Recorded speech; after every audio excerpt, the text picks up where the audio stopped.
Welcome, welcome, folks, to the May 5th, 2020 meeting of the Cohasset Board of Selectmen. This, once again, is a virtual meeting, which we're utilizing during the COVID-19 epidemic crisis, and it's worked very well for communications throughout town. Tonight's meeting will be conducted on the Zoom platform and live streamed on Cohasset 143 TV and on Cohasset's Facebook page. The public is also invited to participate on the Zoom platform, which can be accessed through the link provided at the top of the posted agenda for tonight's meeting. The Zoom app can be loaded onto a smartphone, laptop, tablet, or other computer. Members of the board and other scheduled participants will be able to participate when called on by the chair, which is myself. I'm the chair. Board members will be able to ask questions of any participant. All votes taken at this meeting will be by roll call, which is what's required when you do a virtual meeting.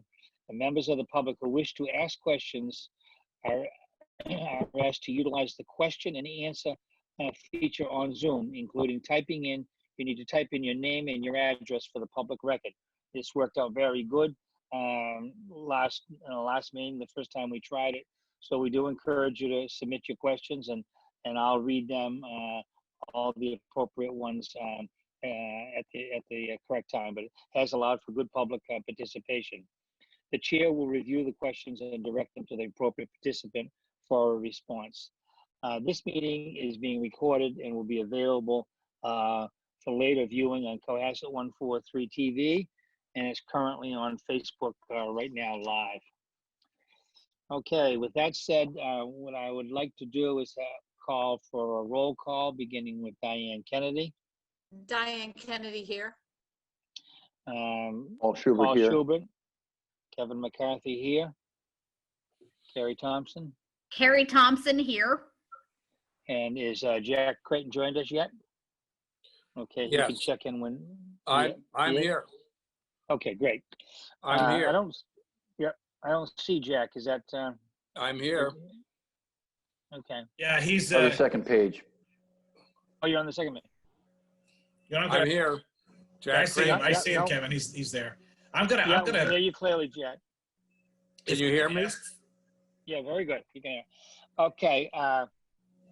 With that, what I'd like to do is all those who wish to join us for a Pledge of Allegiance may do so at this time, and we can use for the flag with the background you just see that I just put up. So if all of those who would join me are us, I pledge allegiance to the flag Flag of the of United the States United of States of America America and to the and republic to the for which it republic stands, for which it stands, one nation, one under nation, God, under God, indivisible, and is divisible with liberty and justice for all. with liberty and justice for all. Okay, excellent. And with that done, one second. Come back to this. Yes, Kevin, With can that I done, ask and the roll those? call, Chris, go ahead. Yes. Can I just ask folks who are not yet speaking to just kind of turn your video off, and then when you're ready to turn it back on, it just makes the board really cluttered. It's hard to follow. So if you're not speaking yet, if you could just kind of hold the video. So that means the first person up will be Jason and Brian, and of course the board. So and then once you go, just turn your video back on. Thank you. And the way you do that is hit the mute button, folks, just so you know. Okay, with that, thank you very much. With that done, the first item on the agenda is an update on the Town Common Project, and that will be conducted by DPW Director Brian Joyce. So that being said, I will turn the presentation over to Brian. Brian? Actually, I think Jason's. I don't. Brian said he might not have been able to get on Okay. because of an issue with his computer. So I can take over from here. I don't know if I can share my screen or not. No. So I was going to show you the updated plan that you guys all got in your email. last week, I hope. So we yes, that one.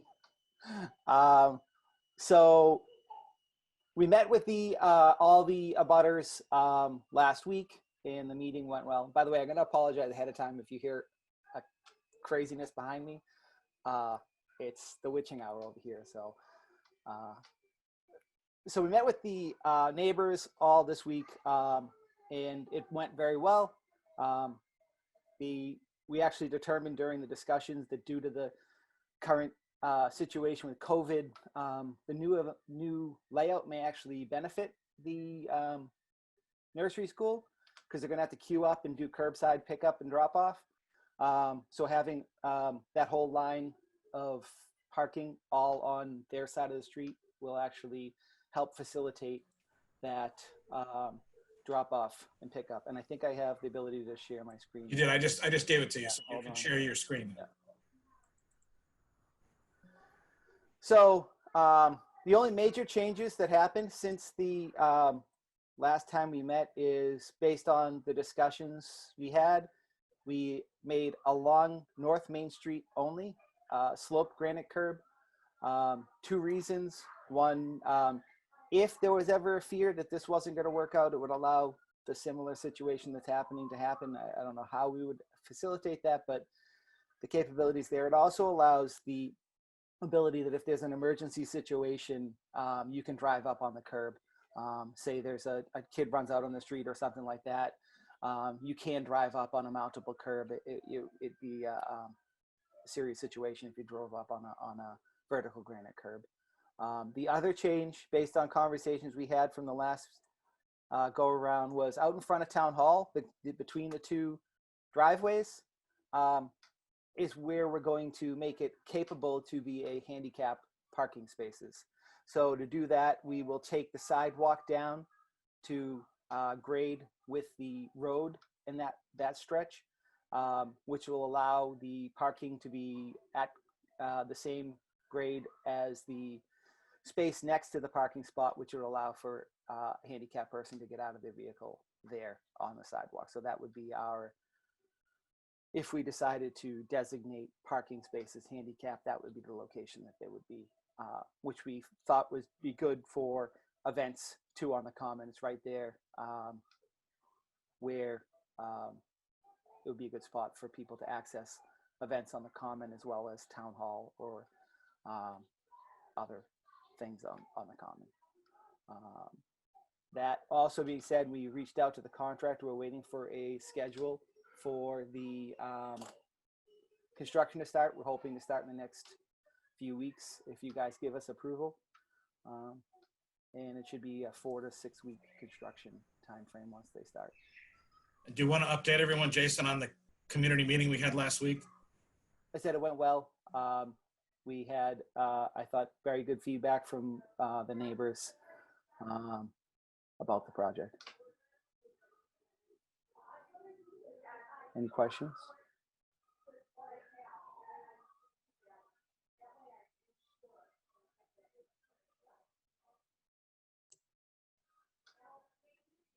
Kevin, you're muted if you're asking a question. Thank you. So generally on the public response, Chris or Jason or Chief Quigley or anything, any issues with public response or anything like that that we need to know about? No, actually, it was a very positive meeting. In fact, there were people who were very grateful for that adjustment that Jason described of the vertical curbing. I'm sorry, the mountable curbing for emergencies and all along the Main Street side of the common, and as well the parking boxes.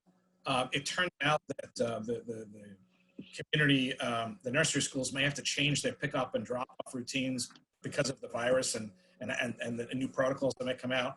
And this may actually help facilitate that in a way that would not have worked before. So there was actually some positives that came out. And again, and we also talked about, what would happen on the, Jason and Long Road. And we said, look, we're completely flexible about timing on those, and everyone seemed to be grateful for that. So when we get closer to the schools reopening and all that, we can come back to the board with timing, limiting the timing and the parking on those double lanes of parking on William and Jason Roads. Yeah, I think that was the concept. We weren't going to decide anything on the signage as far as timing on the parking spaces until we further meet with the preschool once they've gotten their marching orders from the state on how drop off and pickup will happen next year. Good. Well, is that a voice of confidence in the background as well? Yes, I told them I have Um, preschoolers myself, and I don't know if I'm sending them back to preschool. I don't want to say that, but So are there any, let me just take a look, any questions from the Board of Selectmen? I'm looking to see if there's any hands. I don't see any. I'm not seeing any questions from the Board of Selectmen. I'm going to look under the question and answers to see if anybody from the public has come up. There are no questions from the public. So it sounds like, if I could sort of summarize based on what I heard, and is it seems to be going according to plan, seems to be going fairly well. What do you need from us at this point here? You proceeding in order to proceed with this? Yeah, so the board, Kevin, has already voted in favor. We just wanted to report, Right. to get a report back. And at this point, I would just say, if the board wants to vote it again, that's fine. I don't think. No, we're voting once. So I think you've already voted. I think we just wanted to give you an update. Yeah. And if everyone's good, we're good to go. And again, as Jason said, the hope is that we could get the project started in the next couple of weeks and get it done. And right now, with no activities on the common, it's actually not a bad time. Public events, I'd say. Yeah, actually, one question I had is maybe you've somewhat covered that, Jason, on the striping. I noticed when you're going, I think it's north, you go along, obviously the stripe changes and all makes sense. All makes sense what's occurring. It's just that the stripe, I think, moves over to the left. And then you drive down. I can see Chris is smiling. He knows what I'm going to say. And then 400 yards, and then the stripe switches over to the right. Seems to me we ought to have some kind of a smoother transition, or am I missing something there? it was kind of drawn very literally from the plan. When we finally officially paint the lines, there'll be an island. Hopefully, we're trying to determine what that would look like on the far side, as well as when you're coming into downtown. Oddly enough, from Seabird to Depot, I looked at it today. It actually pulls out away from the curb. The rest of the lane there is actually the width of the lane along the common. So in the end, we'll just carry that down and carry that lane down to Elm Street, that same width, because that's what it currently is. For a smoother transition, yeah. Yes. It does seem as transition to though, Elm if I Street. remember. Okay, so the idea on that island, I thought we liked, so Yeah. it would be nice to be. I'm sure the board will be interested in looking to see what the design is for that. Might make an interesting opportunity to dedicate something to something there, on the island. But anyway, that's down the road. Yeah. Okay, anything else on this, Chris? Go ahead. No, Anything else? when the construction is wrapped up, that'll all be cleaned up, so that the road will be, so that'll be all cleaned up too. So the striping will be all nice and clean. So Great. Okay. There's nothing else on that. Thank you very much, Jason. Appreciate the update. The next item on the agenda, and as we usually do, and I think is we provide an update from our public emergency executive leaders that are actually out in the field running the departments that are confronting and dealing with the emergency situation we're in. So it's generally very informative, and this is good not only for the Board of Selectmen, but it's also really excellent for the public. So I encourage the public to listen to these presentations. If you have any questions, this is a great opportunity for you to use the question and answer format.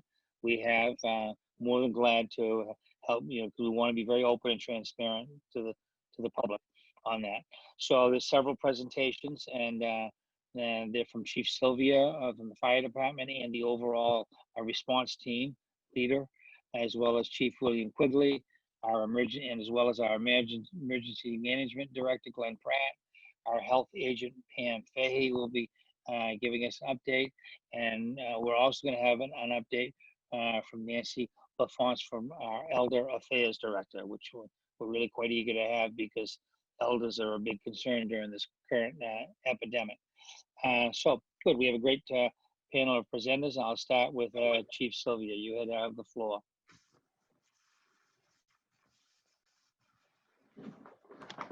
Thank you, Ms. Just a quick update of where we are from where we were last week. We continue to follow the orders, the regulations, and guidance that we've received from the Center for Disease Control, Governor Baker, and the Massachusetts Department of Health, as well as others. Those orders include, and I just kind of want to remind people of where we stand, that those orders include Governor Baker's emergency order for essential services. And on the 28th of April, he extended that to May 18th. What does that mean? It means essential services require, the order requires that all businesses and organizations that do not provide COVID-19 essential services close their physical workplaces and facilities to workers, customers, and public. I know this has been ongoing for a long time, but that order is still in effect and will remain in effect until May 18th at this time. The second one was on the 28th. He also extended the Massachusetts Department of Public Health stay-at-home advisory. And what does that mean? That means that you're being requested to stay at home and leave only for essential errands such as going to the grocery store or the pharmacy. And when you leave home, practice social distancing by staying 6 feet away from others. And as of tomorrow, when you leave home, to also wear a face covering whenever you're in those public places or whenever you cannot physically distance more than 6 or, at least 6 feet from other people. That also, as part of that, it also said you can go outside to get fresh air, but make sure you practice social distancing. And again, as of tomorrow, that you wear your face mask and you do not participate in close contact activities, basketball, soccer, lacrosse, baseball, etc. So just a reminder on that. So what are we up to? At 8 o'clock, 5 days a week, 6 days a week. Well, we actually moved it to only 5 this week. We have our town leadership call at 8 o'clock every morning because things change very quickly. And we don't know what we're up against on any given day. Something as simple as the mask order that now supersedes the mask advisory that we had placed in, that we as a town had put in place. We still continue to do our weekly meeting with our department heads and all of our town staff. And when I mentioned earlier that we continue to get orders, one of the orders that we received last week was from the Executive Offices of Energy and Environmental Affairs, and it was last Tuesday, actually, I believe it was Monday or Tuesday it came out, and it was guidance for coastal boat ramps and recreational boating. So we met with some reps of, actually the Yacht Club and the Sailing Club about this last week and what exactly it entails. And what we're going to try and do at this point is we're going to try and bring in all the partners from the harbor so that everybody ends up on the same page. And we as the emergency management folks, meaning me, Police Chief Quigley, Pam, and Glenn, will be reaching out to the Harbor Committee and Chairman Davis so that we can try and schedule something so we can have a meeting with them and explain exactly what the guidance says. Remember, please don't shoot the messenger. We are just taking care of the guidance and the regulations that we're receiving from the Commonwealth. So we're going to try and get that together and get that going. Additionally, we continue to meet with the town staff, and I talk about the DPW and RTF because these are the folks that, as essential employees outside of police and fire, are still in harm's way. They're out dealing with the public on a daily basis, especially the RTF guys.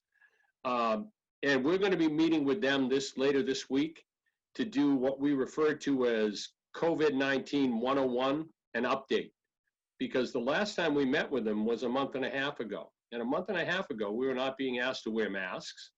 The idea of having to work alongside a staff member that may be coming back from having the virus, this is all new, and it's new territory for all of us.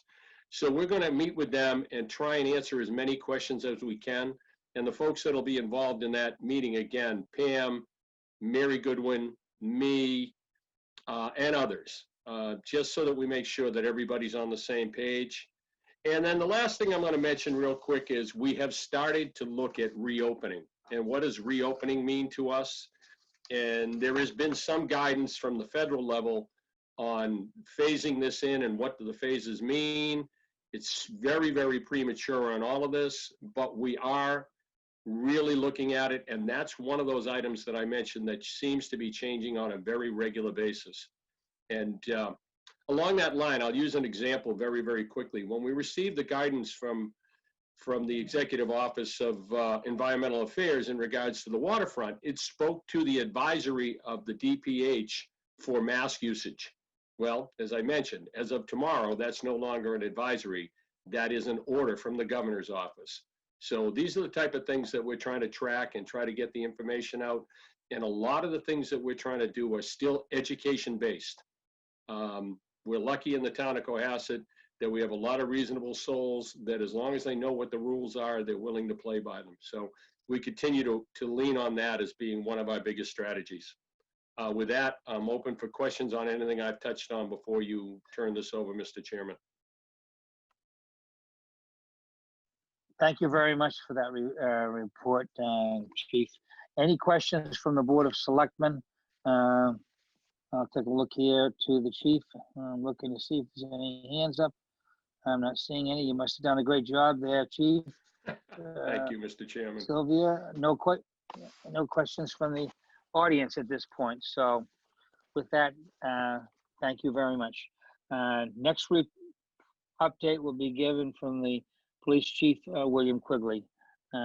Chief Quigley, you have the show. You have the floor.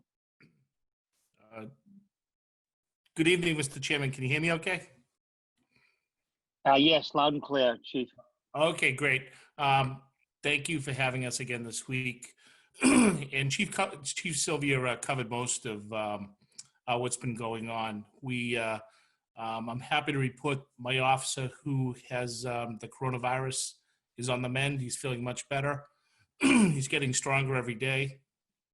And hopefully we'll have him back to work within the next week. And I'm also further happy to report that the second officer, that the infected officer's zone partner, was tested for COVID-19 coronavirus, and he came back negative. So he is back to work, and most of the department is healthy. So that's a relief from last week. We continue to with our disinfecting measures at headquarters. We're continuing to run remote roll calls, handle what calls we can by telephone, and clean the cruisers. And we've leveraged the Sheriff's Department to help us clean the station and disinfect the station, as well as Town Hall, the Emergency Operations Center, and a few other places, the inside the cruisers and Elder Affairs vans. I'm really happy with those partnerships. We're leveraging with our county partners. Besides that, we had a very busy weekend. When the weather warms up, things get really busy. So we're going to bring on our special officers, our summer officers, early this year to help control the parking at the beach and strictly enforce the beach sticker permits at Sandy Beach. That's not something we strictly enforce usually till June. There is enforcement, but it's not strict because those officers in the sector cars have other duties. We're going to bring in the special officers just to deal with those issues at Sandy Beach, in Government Island, as well as Parker Ave and Wadley Park. Those areas have become a challenge. The other areas that have become a challenge during nice weather is the gate at the Doane Street gate to Wampatuck State Park, along with the end of Beechwood Street, and also the area of Aaron River Road near the reservoir. So those summer officers, those special officers are going to be concentrating on those areas, especially when it's warm out. So, folks, citizens will see those officers out and about on bicycle or in the UTV, helping to take care of those issues. I'm trying. Does anybody have any questions? Kevin, you muted. I'm looking to see on the participants here. I'm not seeing any hands. With that, I'll also check the question and answer, and I'm not seeing any there either. So looks like we're okay at this point. Excellent. One of the other things, bringing those special officers back into patrol early is, we're going to redeploy some people. It seems that a lot of the issues that were occurring, the traffic issues at the RTF have subsided. People sort of have the drill down. So we're going to attempt to take the officer that was assigned to the RTF and redeploy that officer to other parts of town. So we'll give that a try this weekend. If it doesn't work, we'll put the officer back there. But that officer's there to assist the employees at the dump, the RTF, and also to ensure the smooth flow of traffic. Because it does get a little bit confusing because we've changed things around, but people seem to be getting it, and 99.5% of the people are very, they're cooperative and want to assist and help out with this. Good. Okay, Chief, a couple questions did come in, so whoever wishes can handle it. Maybe it'll be you, Chief Quigley, but question from Corey Evans of 313 North Main Street. Is our masks required while walking on the sidewalk or running on the road? Who'd like to take a shot at that? I can give a little bit of recommendation. Because this is a new virus, we're still not sure how it's spread from the point of view of how much viral inoculation is going to cause an infection.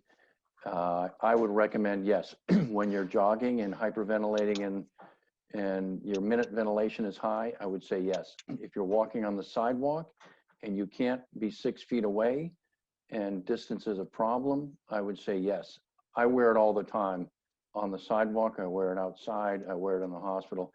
I can assure you that in the hospital, our infection rate, just as what Chief Quigley said, where you had an individual who was positive, but didn't spread it to any of the other members of the force, the same thing we've seen in the hospital. If you wear it and you mask everyone, the reinfection rate of within the group that you're working with is dramatically low. So I'd recommend it. Okay. Any other comment on that? Mr. Chairman, one thing that, yes, Chief if I might, the governor's order specifically, as I've read it, speaks to the fact that you must wear a mask when you're outside when you cannot socially distance. So the simple fact is that you should have your mask, even if you're out walking, you should have your mask with you, because if you have to pass somebody in the street, you need to have your mask. So that's the thought process behind it is, and I completely agree with Dr. Schubert, the more you wear it, the better off you are. You wear your mask to protect me, and I wear my mask to protect you, and that's what we should all be doing. So the order is the order, but if you're going to be within 6 feet, you should be wearing a mask. Okay, and that's what I wanted to get to. That's essentially the rule, and within 6 feet, you need to have a mask. Let me see if there's any question. I'm not seeing any other questions. Carrie Thompson from the board. Yes. And then Jack Creighton. Thank you for everything. Thank you both chiefs for everything you've been doing. I know this has been a hard time. I also know that a lot of people are still waiting to get their new stickers in the mail for their cars. Mail's been a little slow. People have been a little behind on ordering them. I know a lot of people in town are trying to order them online. When do you think we're going to start really enforcing the beach stickers, Chief Quigley? Is it, are stickers from last year maybe going to be honored for another few weeks? Or I just know the town is stressing about getting new stickers in time. It's in play right now. It was in play today. There's a ton of vehicles down Right. on a daily basis. So there is an appeals process. I'm sure Tracy can help out with that. If someone has a sticker and they're in the process of getting some. I can't. What's that clicking? Is that you? I can't hear that. Hello? Hello? I don't hear a click. You're still on, Chief. Okay. You're coming through loud and clear, Chief. Okay. There was some kind of interference. Sorry, it's bad connection. Yeah, but the stickers are in play. There is an appeal process if you do get tagged, and if it's a situation where the sticker was in process, I'm sure Tracy could help that person out. And by Tracy, Chief Quigley means Tracy Connors at Town Hall. That's the person to contact, just for the public's sake. I think Jack Creighton was Tracy next. Connor serves as the parking. She serves as the parking clerk, just so people know what that is. And she can be reached at Town Hall. Jack Creighton, let me just turn your mic on. Okay, Jack, go ahead. You're on. Okay, thank you. And by the way, both chiefs are doing a good job, and Glenn's doing a superb job. So gratitude from all. One of the things, we have so many people who are healthy and young, and they figure, well, we're really going to be all right if we get the virus. You're going to get it sooner or later. And we hear that a lot. And one thing to keep in mind is that you may be fine, but you may inadvertently take it to your grandmother or your mother. So one of the things that a mask does, it keeps you from spreading it. So it's very difficult. This is trying times, but it's important for all of us to kind of step to the plate a little bit and realize that part of what we're doing is not just protecting ourselves, but we're protecting our friends, neighbors, and especially the seniors. Thank you. Okay, Diane, 1 second, Diane. I'm gonna closing this out. I'm all Diane set. Kennedy, go ahead. Yeah. I know Chris has heard me say this, but over the weekend, I had a couple of friends from out of town text me and say, oh, we're going stir crazy here in Medfield or wherever, and we're gonna hop in our car and drive down and see the ocean and want to go to the beach, and so I just want to put a fine, an exclamation point on, not only are we having traffic with those of us in Cohasset that are desperate to get out and about, but as the days become warmer, it's just going to get more challenging. Thank you. We're behind you, but I think it's going to be it's just going to be complicated as we get further into the warm weather, and people are having been kind of cooped up for longer periods of time. They're just going to I think we're going to just see an influx, and we'll support you in any way we can in terms of trying to, I don't want to use the word police literally, but just kind of patrol the traffic that's going to be in town. This weekend, I took a walk to the beach, which is about a mile from my house, and it was like a parade. It was a steady stream of cars, runners, bikers, walkers, motorcycle groups, et cetera, et cetera. And so I think we have a lot of challenges, and I expect that you're on top of it, but I felt like I needed to just remind us all of what we're dealing with beyond just the Cohasset residents. So thanks. What we're finding is, I'm sorry, Mr. Chairman. No, thank you, Diane. Go ahead. Well, what we're finding is Hull, DCR has closed the beaches in Hull, and Hull has restricted all on-street parking throughout the entire town.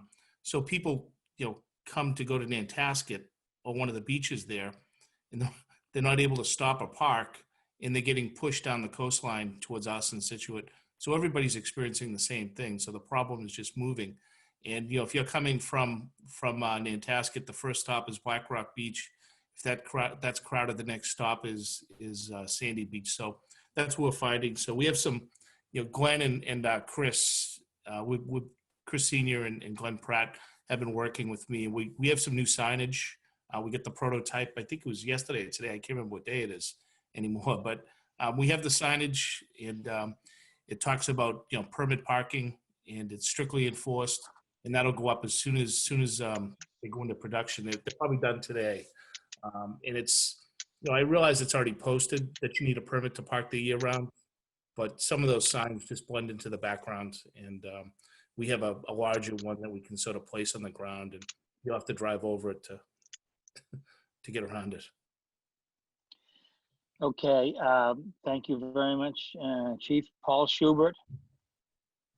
So one of the things I know that the town's done a very good job at controlling the outbreak with social distancing and masks and things like that. If you look on the map of Massachusetts, of the surrounding towns, Rockland, Norwell, Situate, Hingham, there are a lot of cases in those surrounding towns. So we're doing a good job here, but you know, the cross contamination that you'll see when people come into town, I expect there's going to be more cases in town just by the exposure of people honestly coming to the beach. You know, there's been discussion of, a lot of people have asked me, why not extend the hours of the beach?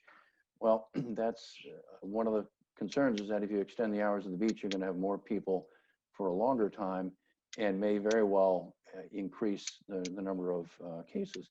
You know, the young people they seem to be relatively protected, but we still see a lot of vascular complications, strokes in young people, and peripheral vascular clots that form with relatively young people. So, you know, we're still fighting this with, you know, containment. Thank you, Paul. I'm not seeing any more hands from the participants. There is a citizen question. This may have been somewhat answered already, but I'll read it anyways. What steps are in control in town? I think the main question is, this is from Chris in Cohasset. Can the beach open up through the afternoon? What is precluding that at this time? I wanted to read the question. I think it was just answered actually, but does anybody else want to embellish on that? Essentially, I think it's expressing a view of seeing the beach open longer. Anybody want to add further? Mr. Chairman, if I might. Yes, Chief. It is very simple. And I mentioned it at the top of this presentation. We are at a stage where we are still being asked to stay at home. If you need to get out, it's okay to go out for a walk. It's okay to do those certain things, but to go and spend the day on the beach is not one of the things that is at this time a viable alternative to being in your house. Again, it really comes down to the stay-at-home advisory that is out there, and it's out there until the 18th. After the 18th, we may get some additional guidance on beaches, but beaches are not supposed to be used for what you would normally use a beach for, sitting with your friends in chairs and talking and doing whatever. It's not to socially congregate, it's to get some exercise. So hence the reason we had to close the beaches a month ago, or the parking lot, not so much the beach, but the parking lot a month ago, was because people were congregating in the parking lot. And that is something that we just couldn't do. So we changed the hours to 1 o'clock, and we're going to see what happens as we receive new guidance. But that's where we stand, and that's pretty much the stance that the working group has taken for the last month and a half. If anybody else wants to weigh in on that, that's part of the working group, feel free. Okay, do I see anybody else on that? Okay, and another question here that's come in from Lisa and Mike in Cohasset. Bridge jumping was popular last weekend with a whole summer to go. Should we ask the DPW to erect a barrier to jumpers on the bridge? It will save a police presence. That's from Mike and Lisa. Anybody want to take a shot at that question? Mr. Chen, we try to keep on top of that, sort of a situation that we manage. Last week, we really get stretched. Our resources get stretched. And we had offices tied up everywhere. So we had to bring in some extra help. So it didn't go as checked as it usually is. And again, it's something that we manage. And, you know, I'd hate to you know, have to utilize the DPW, but it's definitely something we could consider going forward.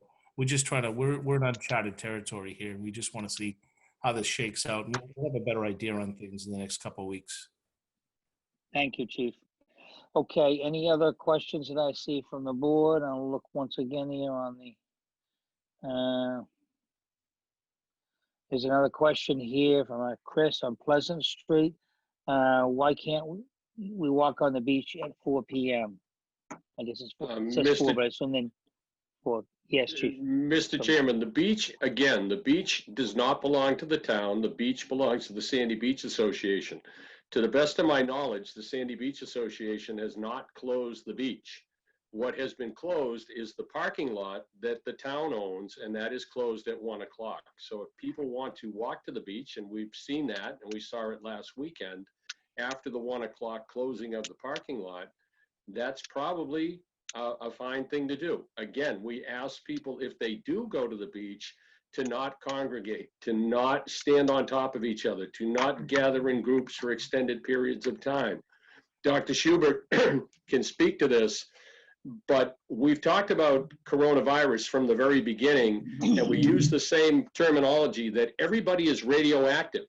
The longer you stand near somebody, the more chance you have of catching the virus. So we ask again that you socially distance and you wear masks and you do all the things you do. And I, again, refer to the fact that the parking lot is what's closed, and it is closed at 1 o'clock, and it is closed for a reason, and that's because of the behaviors that we saw a month ago, and we were forced to do the things that we did to try and protect everybody in town. Great. Thank you, Chief, for that answer.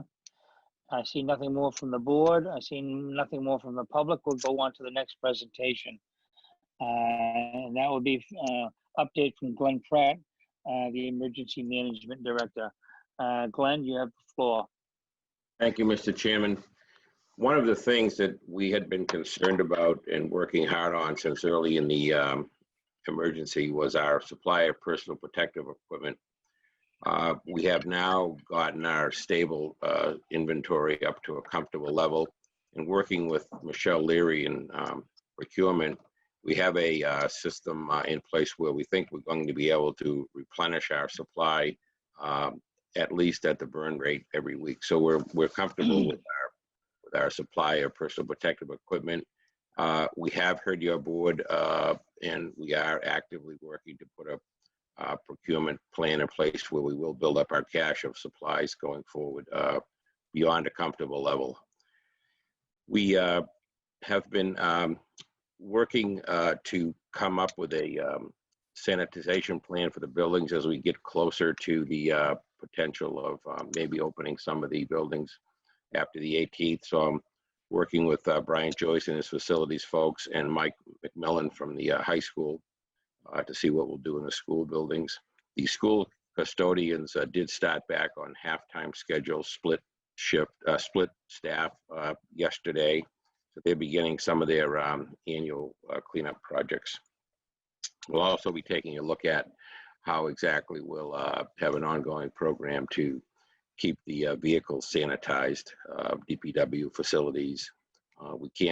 We know we can't rely on the Sheriff's Department forever, and we do have some equipment on order. If it ever comes off a back order and gets here, we can accomplish vehicle sanitizing ourselves. So we're thinking about that. We started last weekend a campaign of a little PR campaign of thanking folks for wearing their masks. You may have noticed the big signboards at North Main Street and now ones at Wadley Park say thank you for wearing your mask. We have some posters that have been put around in the big retailing outlets in town, pictures of some of the police officers and others with their mask on, thanking people for complying. We thought that was better than constantly just passing out directives. So that seems to be going well. There's a group that Diane Kennedy is involved in that has set up a volunteer network, a way that people can connect with what they might need for help or services, and the group will put them in touch with or put some volunteers in touch with working with them. So that got underway, I think yesterday, so that could be very good. People continue to go onto the town website and volunteer their time and expertise. So I think that's working well. We every day we have a conversation with the folks at Mass Emergency Management Agency, MEMA, and there's no new news coming down from them that you don't hear on the TV news. But they are in touch with us every day, and they're there to help, and they are very helpful. So we're appreciative of that. And that's all I have, Mr. Chairman. Very thorough. Thank you, Glenn. Paul Schubert, question? So Glenn, if you want to put one of those signs in my front yard saying, "Thank you for wearing a mask," feel free to. This is one of the things we've seen in the hospital. We've seen over the last 5 days, a slow but steady decline in total number of cases, ventilator use, admissions, total number of positive cases, and this is part of it. I think we're starting to see some of the light at the end of the tunnel. Thank you, Paul. Any questions from anybody on the panel? I'm not seeing anything on the public. Thank you very much, Glenn. We'll go to the next presentation, which will be our health agent, Pam Fahey. Pam, you have the floor. Thank you, Kevin. So speaking of posters, I did get some posters made up on how to wear a mask. Diane touched on that last week. And thanks to Jason Federico for making the big posters for me. And we had them put up in the supermarkets. And I like them because they're really mostly pictures. You don't even have to really read anything. You could just quickly see, like, don't have it below your chin, don't have it, below your nose, that kind of thing. So I think that went really well. And the supermarket managers have been really great. Those guys are really working hard. And no matter when I go there, they're always there. So I kind of like to do a little shout out to the supermarket managers and all their crew. So my focus really since I last met with you guys has really just been working with groups in town, working with businesses in town, trying to work in a safe manner, maybe try to open up in the future in a safe manner. And so just like a lot of planning, a lot of look at health and safety plans.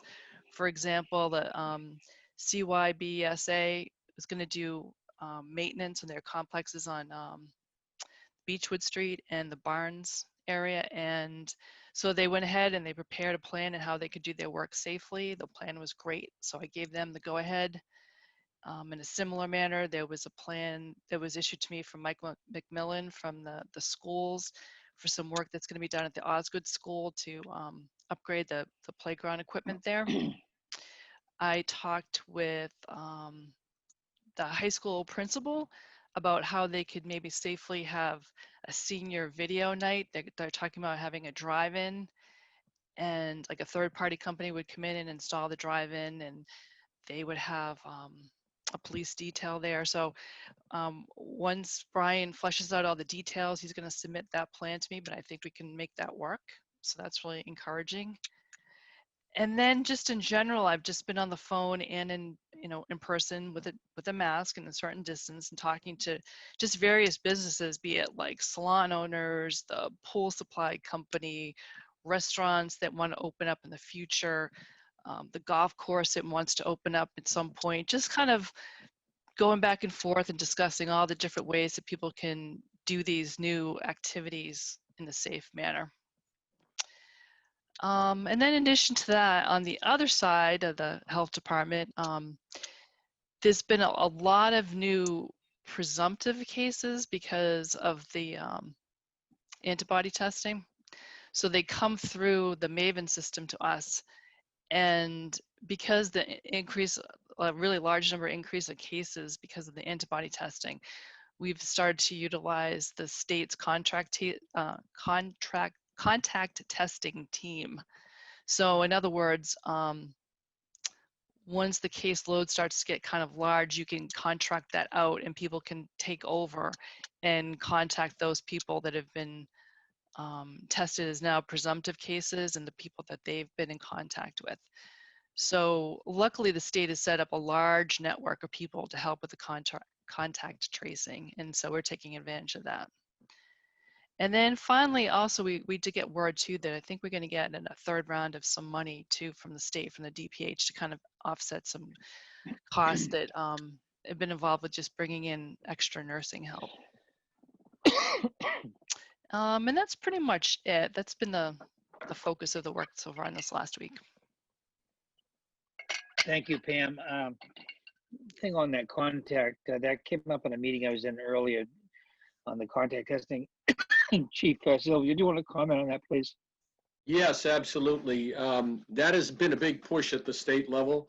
And one of the things that they're asking is when the contact, obviously the contact tracing is very simple. If you come up as a positive or a presumptive positive, they want to catch up with everybody as soon as possible so that they can try and cut this thing off. It's part of trying to keep clusters down.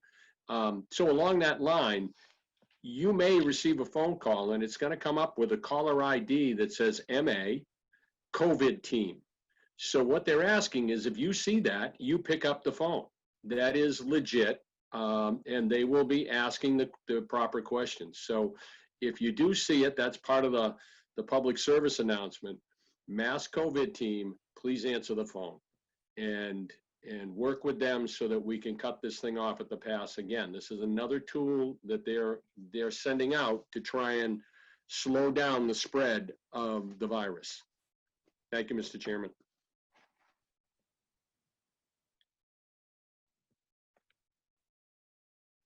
Kevin, on mute. Thank you very much, Chief. I see no more questions from the board or the public, so we'll go to our next presentation, which will be an update from the Elder Affairs Director, Nancy LaForce. Nancy, you have the microphone for your report. Great, thank you so much. And thank you Welcome, all for Nancy. letting, I appreciate you all letting me be here tonight so I can share with you some of the things that we're doing at Elder Affairs.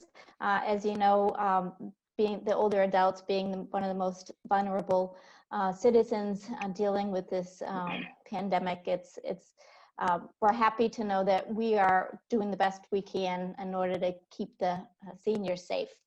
Some of the things that we're doing, we're providing outreach services still. We're still there. All the staff is available. Any questions or concerns for any of the seniors, information, referrals, advocacy, just like we were doing before, we can do that and we continue to do so. We have Shine consultations that are being done over the phone as well. Our volunteer is still available to talk to anybody with any kind of Medicare questions, health insurance, that kind of thing. So we're trying to keep it status quo as much as possible. We're providing food to the seniors. We have a brown bag breakfast and lunches 3 days a week. We also have on Fridays. It was bi-weekly, and now we're going to add it. So weekly, we give Friday lunches to people, home cooked meals. We are still taking food pantry orders, and we're delivering food pantry to people who can't get to the pantry and who may need additional food during this pandemic. We're also providing Meals on Wheels, as we always have, and that's 5 days a week. So there's lots of opportunities for seniors to get food, and we're trying very hard to keep them with enough of it so they don't feel like they have to get to the supermarkets or any other stores. We have a very active Facebook page at Elder Affairs where we provide a lot of information and resources for seniors and caregivers and anybody who might need information. And we do public service announcements in order to highlight some of the really important resources that we find and that we make available for people. We do a lot of the, our 143 TV has been great, and they've been giving us regular programming. We have regular classes on there, from the regular scheduled classes that we had when we were back at Wilcott. So people are able to tune in during their time that they were used to and still get their exercise classes or their adult education classes. So we're going to continue to offer programming and a lot of information through that venue as well. We know that everybody's going virtual these days, so we have we're trying to get up and running that way, and we have the Zoom tutorial, which we're starting tomorrow. So hopefully that's going to get a lot more older adults who may otherwise not be familiar with it to get online, and they can start talking with their family and friends, grandchildren, or just get some fun things that are going on now with the Zoom programs. So that we're looking forward to doing more things virtually as well. We do still send out a Vista newsletter. It's a monthly newsletter. We provide all sorts of information. This past month, we provided a whole list of resources that people may not be aware of. So we try to keep that entertaining, and we know that it's a good way to get people to open the mail and know that we're still there for them. And we've gotten some good feedback on the newsletter and letting folks know that we're still there. We do a lot of talking to seniors. So even though we're not seeing them physically, we are on regular daily contact with the seniors, especially the ones who used to come to the senior center, the frail elders, the people who we feel really need to have that extra contact. So that's an ongoing thing that will never change. We need to have, a regular contact with them because we miss them. Hopefully they miss us, but we definitely miss them. And we want things to get back to normal when things should be back to normal. So we're trying new things as well. Later this month, we're going to have some entertainment. We're going to provide it to the residents at Harborview at 60 Elm Street and try to do something a little different for them. So we're bringing a singer out to inside the complex. So they'll be able to listen through their windows or out on the balconies. So hopefully that will go over well. We just recently, thanks to some volunteers, we were able to provide some May Day baskets to the seniors around town. And I'm sure that they're going to enjoy that burst of a smile and hopefully let people know that we're thinking about them. And last but not least, I must say that we couldn't do any of this without the community partners that have been so good to us. First and foremost, Launch Support Services, the Food Pantry, which is so good. Social Service League has been huge. Our Elder Affairs volunteers, as well as St. Stephen's volunteers, who are also going to be providing the meals on Friday for us. Friends of Elder Affairs, and most certainly Cohasset Public Schools, which is providing the brown bag breakfasts and lunches that are going over so well for us. If there's any questions they have for me. Thank you very much, Nancy. Any questions for Nancy?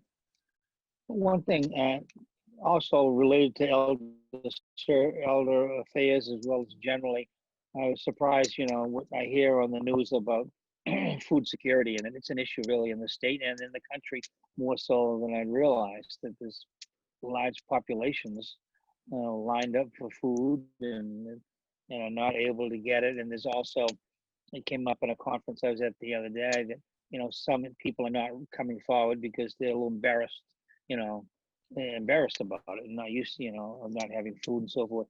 So two questions. One is generally, if anybody on the panel or Nancy, about our food situation in Cohasset. Is the food pantry, well stocked, or do we really want to put out a word for more contributions, or any, commentary that anybody has on that, as well as on the subject generally? Is it something that we should be doing some forward-looking thinking if this goes on for a period of time, at the Board of Selectmen level? So any commentary on that? Jack Creighton has a comment. Jack, let me do your, Jack, go ahead. Yeah. Okay. Yeah. Hey, Nancy, the senior breakfast was so much fun, and they all had a lot of fun, and frequently at my expense, but I probably deserved it. Any chance we can get something like that going again, even Zoom or whatever? Because I know it was really fun. People had a good time. There's a lot of community in there. So any chance of figuring out something to do about that? Well, sure. And I'm hopefully something will, now that we're able to get on Zoom, we're still figuring it out. We're still getting our feet wet, but I'd love to do any kind of a social activity like that, either the breakfast or some other kind of socialization, some interaction between people, because I was on a Zoom call, actually, an exercise class the other day, and to see the seniors actually go on and see their friends on the Zoom. Oh, it was yeah. so exciting to see that they were Right. so happy to see, just like we were talking here. And so it's something we definitely will look forward to trying out, and I'm anxious to get all sorts of stuff on there. So absolutely, Very- that's couldn't be in the works. Very good. Thank you. Good. You're Thank you. welcome. Thank you, Jack. Thank you, Nancy. Anything else for Nancy? Okay, I'm not seeing any more public commentary Thank- either. I Kevin? think Diane's been raising her hand. Yes. Oh, Diane, I didn't see your hand. Go ahead, Diane. No, thanks. I just wanted to kind of jump off on what Glenn said earlier. There is a group that I helped assemble called the Cohasset Community Network, and they just started to take I think Glenn knows the numbers, 70, 80, 90 people in the community in Cohasset that have requested to volunteer, and try to match them or with things that people actually need, so that people that aren't necessarily being served by Elder Affairs are served by the food pantry or information. Some silly things like, where do I get a mask? There's a lot of people that just don't even know where to get a mask. There are people that are fearful or probably shouldn't be going out to the grocery store that do, because they're not necessarily needy, but they don't understand or what the resources are. So I encourage everybody to check out and like the Cohasset Community Network on Facebook. There's also a private phone number that that we have through Glenn's hard work. Thank you. And hopefully that will become a place where people can go just to find out where they might find assistance for whatever they might need assistance for. And then we can, this group can then match volunteers to whatever the needs are. So I encourage everybody to check that out, spread the word. I know the point people there are working with Nancy and Glenn with the food pantry, with Shine, and the churches in town. So hopefully we'll be able to at least get enough information out there so that anybody that needs help at least knows where to start looking for it. So. Great. Thank you, Diane. Okay, I think that concludes our panel presentation. So before you all depart or before the section's over, everybody who's spoken on this panel, as well as there's several others too, that executives in town, the heads of departments and so forth, so the public knows, and I'm sure the board knows, every morning since this crisis has begun, I think well over a month and a half ago, this group every day, every morning at 8 o'clock, gets together and they have a conference and they discuss the issues that are important for the day and things that are coming up, and making sure that they're coordinated and so forth. They start every single day off that way. I myself, as well as other selectmen and other people, are on other conference calls. There's always several members from that group, including those here tonight, giving briefings, and even into the evenings like this. That's in addition to the fact that all their activities, which have been stressed and changed and turned upside down constantly for the last month and a half. This group that we are blessed with are keeping this town running, knock on wood, very well through this crisis. I would expect and hope that we're going to see our way entirely through this crisis. But we are certainly glad to have the departmental leaders that we're here tonight, but also those that are not here tonight, that are working every day on a consistent basis. So thank you for your presentation, but also just thank you and all those that are contributing as you are to making our town safe. So thank you. Okay, with that, what I'll do is go ahead and go to the next agenda item, which is the annual town meeting review. And then we have 3 articles that we can actually can vote on, so that we can start to spruce up and our warrant articles, so that we have a good town meeting. And there also we will review all other remaining articles. And so Chris Senior will be leading that section. You also have the town warrant, which was sent to you by Tracy a couple of days ago. So I'm going to go ahead and get that up myself on another screen. And that'll be, I believe, what Chris will be talking from and other subjects. So Chris, you have the floor. Thank you, Kevin. So the first article we're going to talk about tonight is Article 3. And we have with us Lee Jenkins from the Water Commission, who's now turned her video on. There she is. Jason Federico from DPW, who works with them, and Don Pyatt, our finance director, who is, where is he? Just here a second ago. Oh, there he is. So Don, if you can, so I'm gonna, so they're all here. So I'm gonna let, Lee, are you starting or Jason? Jason and Don are really doing the whole presentation. I'm just here for backup in case there are other questions. Okay, so Kevin, if you want to let them go, we'll start. I think the board received the PowerPoint presentation in the packet last week, and that's what they're going to kind of walk through. So do you need me to give you permission to show stuff on the screen, Jason? Yes, please. All right, hold on a second. This will be my first PowerPoint presentation on Zoom. So. And what are we starting off with? This is the water rate study. This is Article 3, the water rate amendments. Okay, it's the water rate one. Yeah, so I have it up on my screen. Okay, so Jason, you have the. Okay, Article 3. If everybody can sort of get your notes, that's the one we're going to discuss how to handle that relative to the warrant. And can good. Everybody see my screen? Very good. Yes, it's Cohasset Cool. water rate Yep. evaluation. Yes. It has a nice view of the, I think it's Lily Pond. Yes, it is. And, yes. Yeah. Thank Go you ahead. guys for having us here tonight. So there's 5 key points to the rate study we're going to talk about tonight. The existing debt service does continue to decrease, but it's still very significant in its levels. The needs for capital improvements. There's water mains that have been in the ground since the 1800s. So we're looking to replace those. They're way past, or at least at their useful life. The capital recovery fee, everybody knows what it is, and it was originally said to be something that would go away. But in the analysis, you'll see it's going to change its name back to what it should be, which is a base service charge. But it does need to be there because the debt's there and there's capital improvements that need to happen. There will be a rate increase. It's there to meet the rising costs, both of operations and of additional regulations. The bottom line of the rate increase is it's about 10% more quarterly for the average user in the town.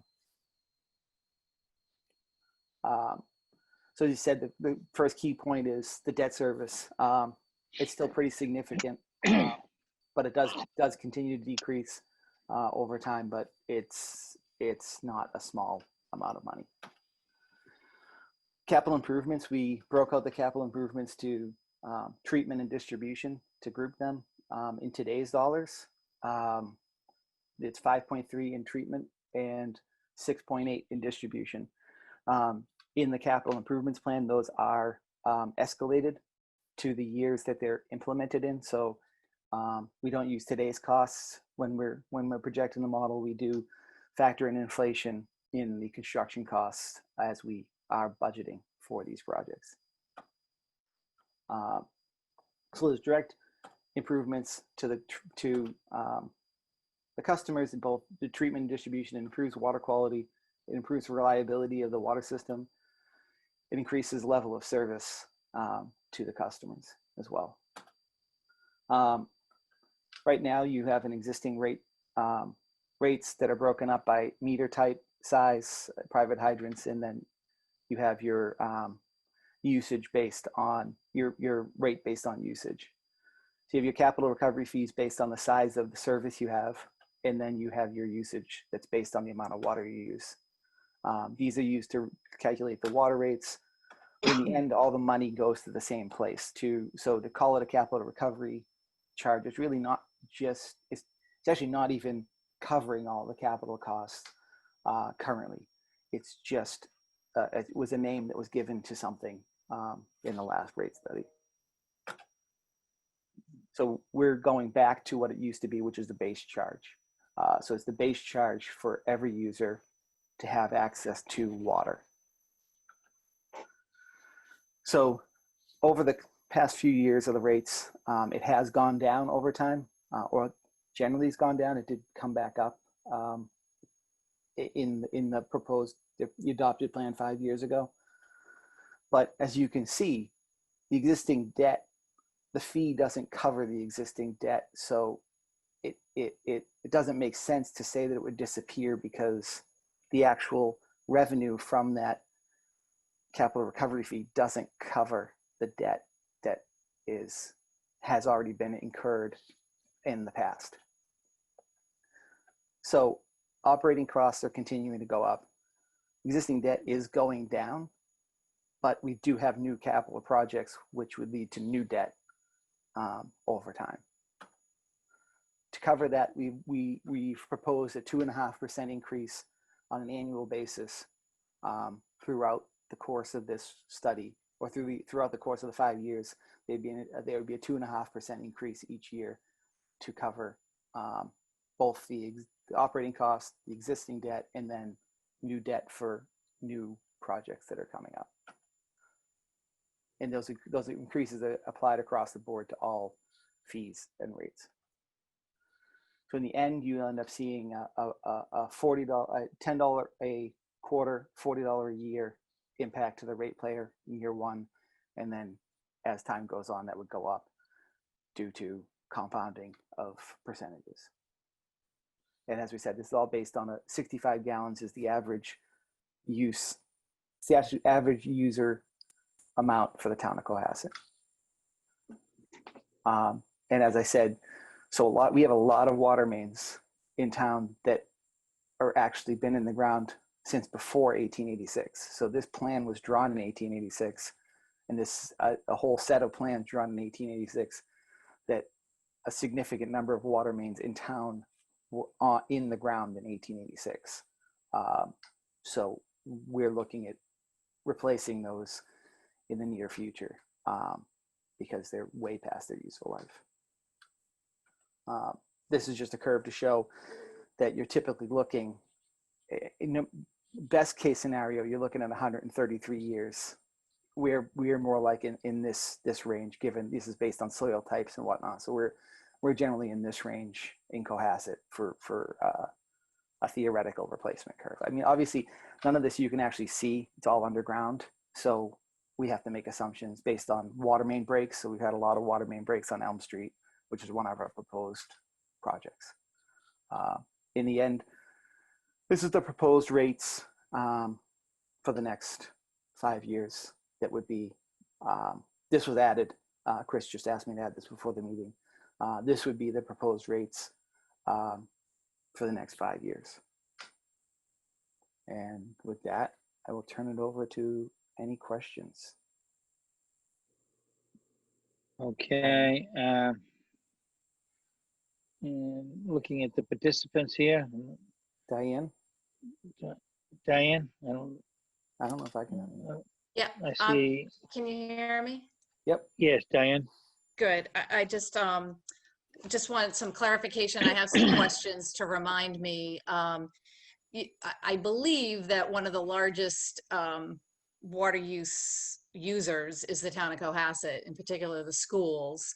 And just a question of how the town is there any discount to the town, or does the town pay the same rates as the users? The and then town also pays in tier that 1 same rate. I'm sorry? The town pays tier 1 rate the entire, they don't go to the second tier in their usage. They pay only the base rate. They pay only the base rate. And then the hydrants, how are those covered in those costs as well? That's in the hydrant fees. So there would be an increase in the hydrant fees on an annual basis. That isn't in this spreadsheet, but it would be in. That would be a 2.5%. Is Yes. that what you're saying? The hydrant fees would go up by 2.5%. as well? Yes. And again, it's 2.5% on the base rate plus 2.5% on the usage fees. And this is a proposal, and I want to talk a little politics here. This is a proposal for town meeting on June 16th to have these new rates adopted for FY21. Yes. Correct. Okay.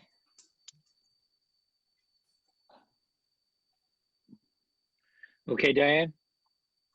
Just a kind of a process question, because I do worry, given the uncertainty economically that we all have, and that, you know, many of our residents are going to have at town meeting, you know, whether if these rates were not to pass through town meeting, you know, what the option is to reintroduce it in the fall, or would we have to wait on that if that were to fail at town meeting? And then, you know, is there a calculus that can be made to maybe not bring this in June? I'm just posing these questions for discussion. I just want to understand what our options are, so that we do right by the town. I believe, and Don and Lee might be able to speak to this more clearly, but I believe the budget is based on the current rates. So if the study didn't pass or wasn't put forward, we would be fined for the year. That's correct. It would impact future years potentially having to have a higher rate because it's a compounding scenario.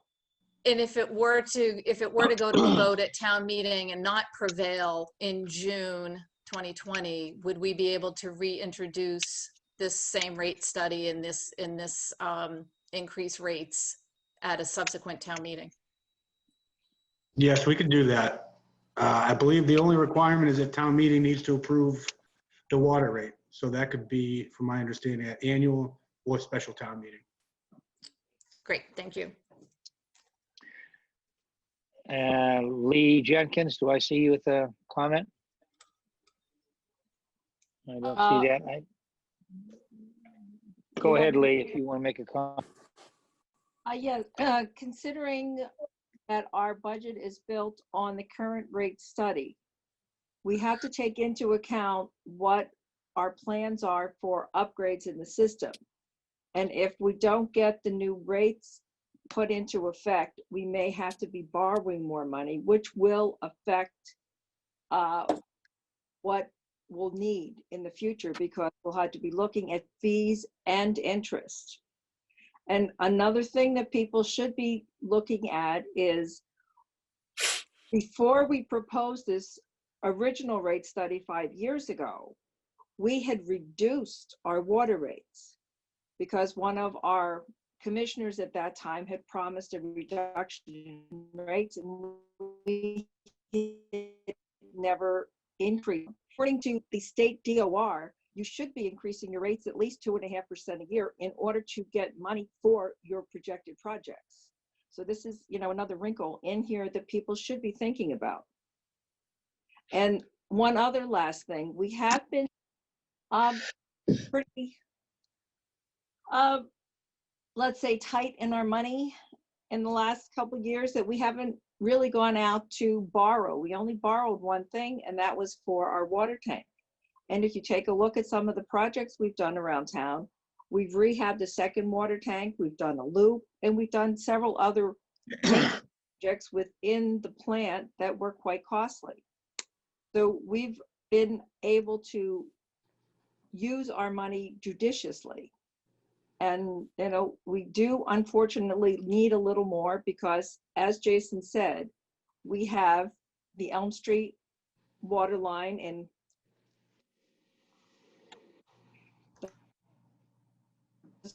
of you who already know that is very important to be replaced. And we also have several others. But any other questions? Okay. There's a question here for whoever wants to air it, maybe Jason or whoever, from Corey Evans on 313 North Main Street. And Can you please return to the rate increase chart? And I guess he wants to go back to the rate increase chart. During the presentation, it was mentioned a $10 increase, but the chart showed a much larger increase than $10. It's $10 per $10, quarter. it's $10 a quarter, which is then $40 a year. So that's why it looks different in size. Yeah. Okay, so it was $10 a quarter going to $10, $40 a year. Is that the answer? Yep. Okay. Another question from the same individual is Hanover.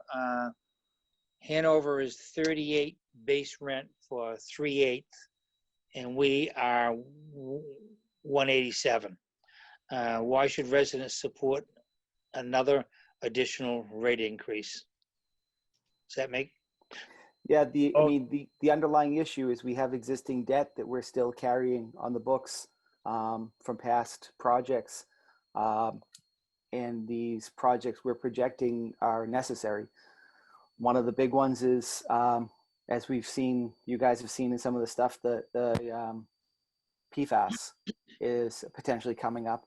The pilot study we have coming up for this summer to deal with the THMs will also potentially be able to handle any issues we have with the PFAS. Both the THMs and PFAS are carcinogenic, and we're trying to get ahead of any issues there with that. And like I said, we have water mains that are 130 years old. We're just, it's at some point you gotta do it, and that's what we're proposing. I mean, if people decide that it's too much, then it's too much. I think the other thing to note, though, too, is I don't really know Hanover's makeup, but it's hard to really compare base to base in different communities, because that may be making up for a smaller base fee, maybe making up for larger tiers. They may have multiple tiers at a higher rate. So I'm not sure what Hanover is made up of, but community to community can be very different in base rates, tiers, and all of that. So I would just keep that in mind. Okay. Thank you. If there aren't any more questions and so forth, what I'd like to do is go back to Chris. I see one from Robert Jeffers raising his hand. Wait a second, please. Let me just take a look here. I'm a panelist, so I can't enter. Oh, I'm sorry. Robert, go ahead. Welcome. Yeah, sorry.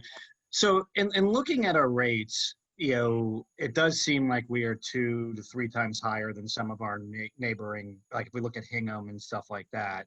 And I get the capital charge piece. I mean, but you did mention in your talk that the capital charge really isn't going to go away. And so I think when voters hear that, that's going to be concerning. Is there anything we're doing where this will ever go down and go towards what we're seeing other neighboring, towns paying for a typical household? Because I think if we don't say that, you're probably going to have a pretty big challenge getting this approved at town meeting, because I know our rates are feel relatively high compared to our neighboring towns. Okay, who wants to answer that? So I'll take a first stab at it, Jason.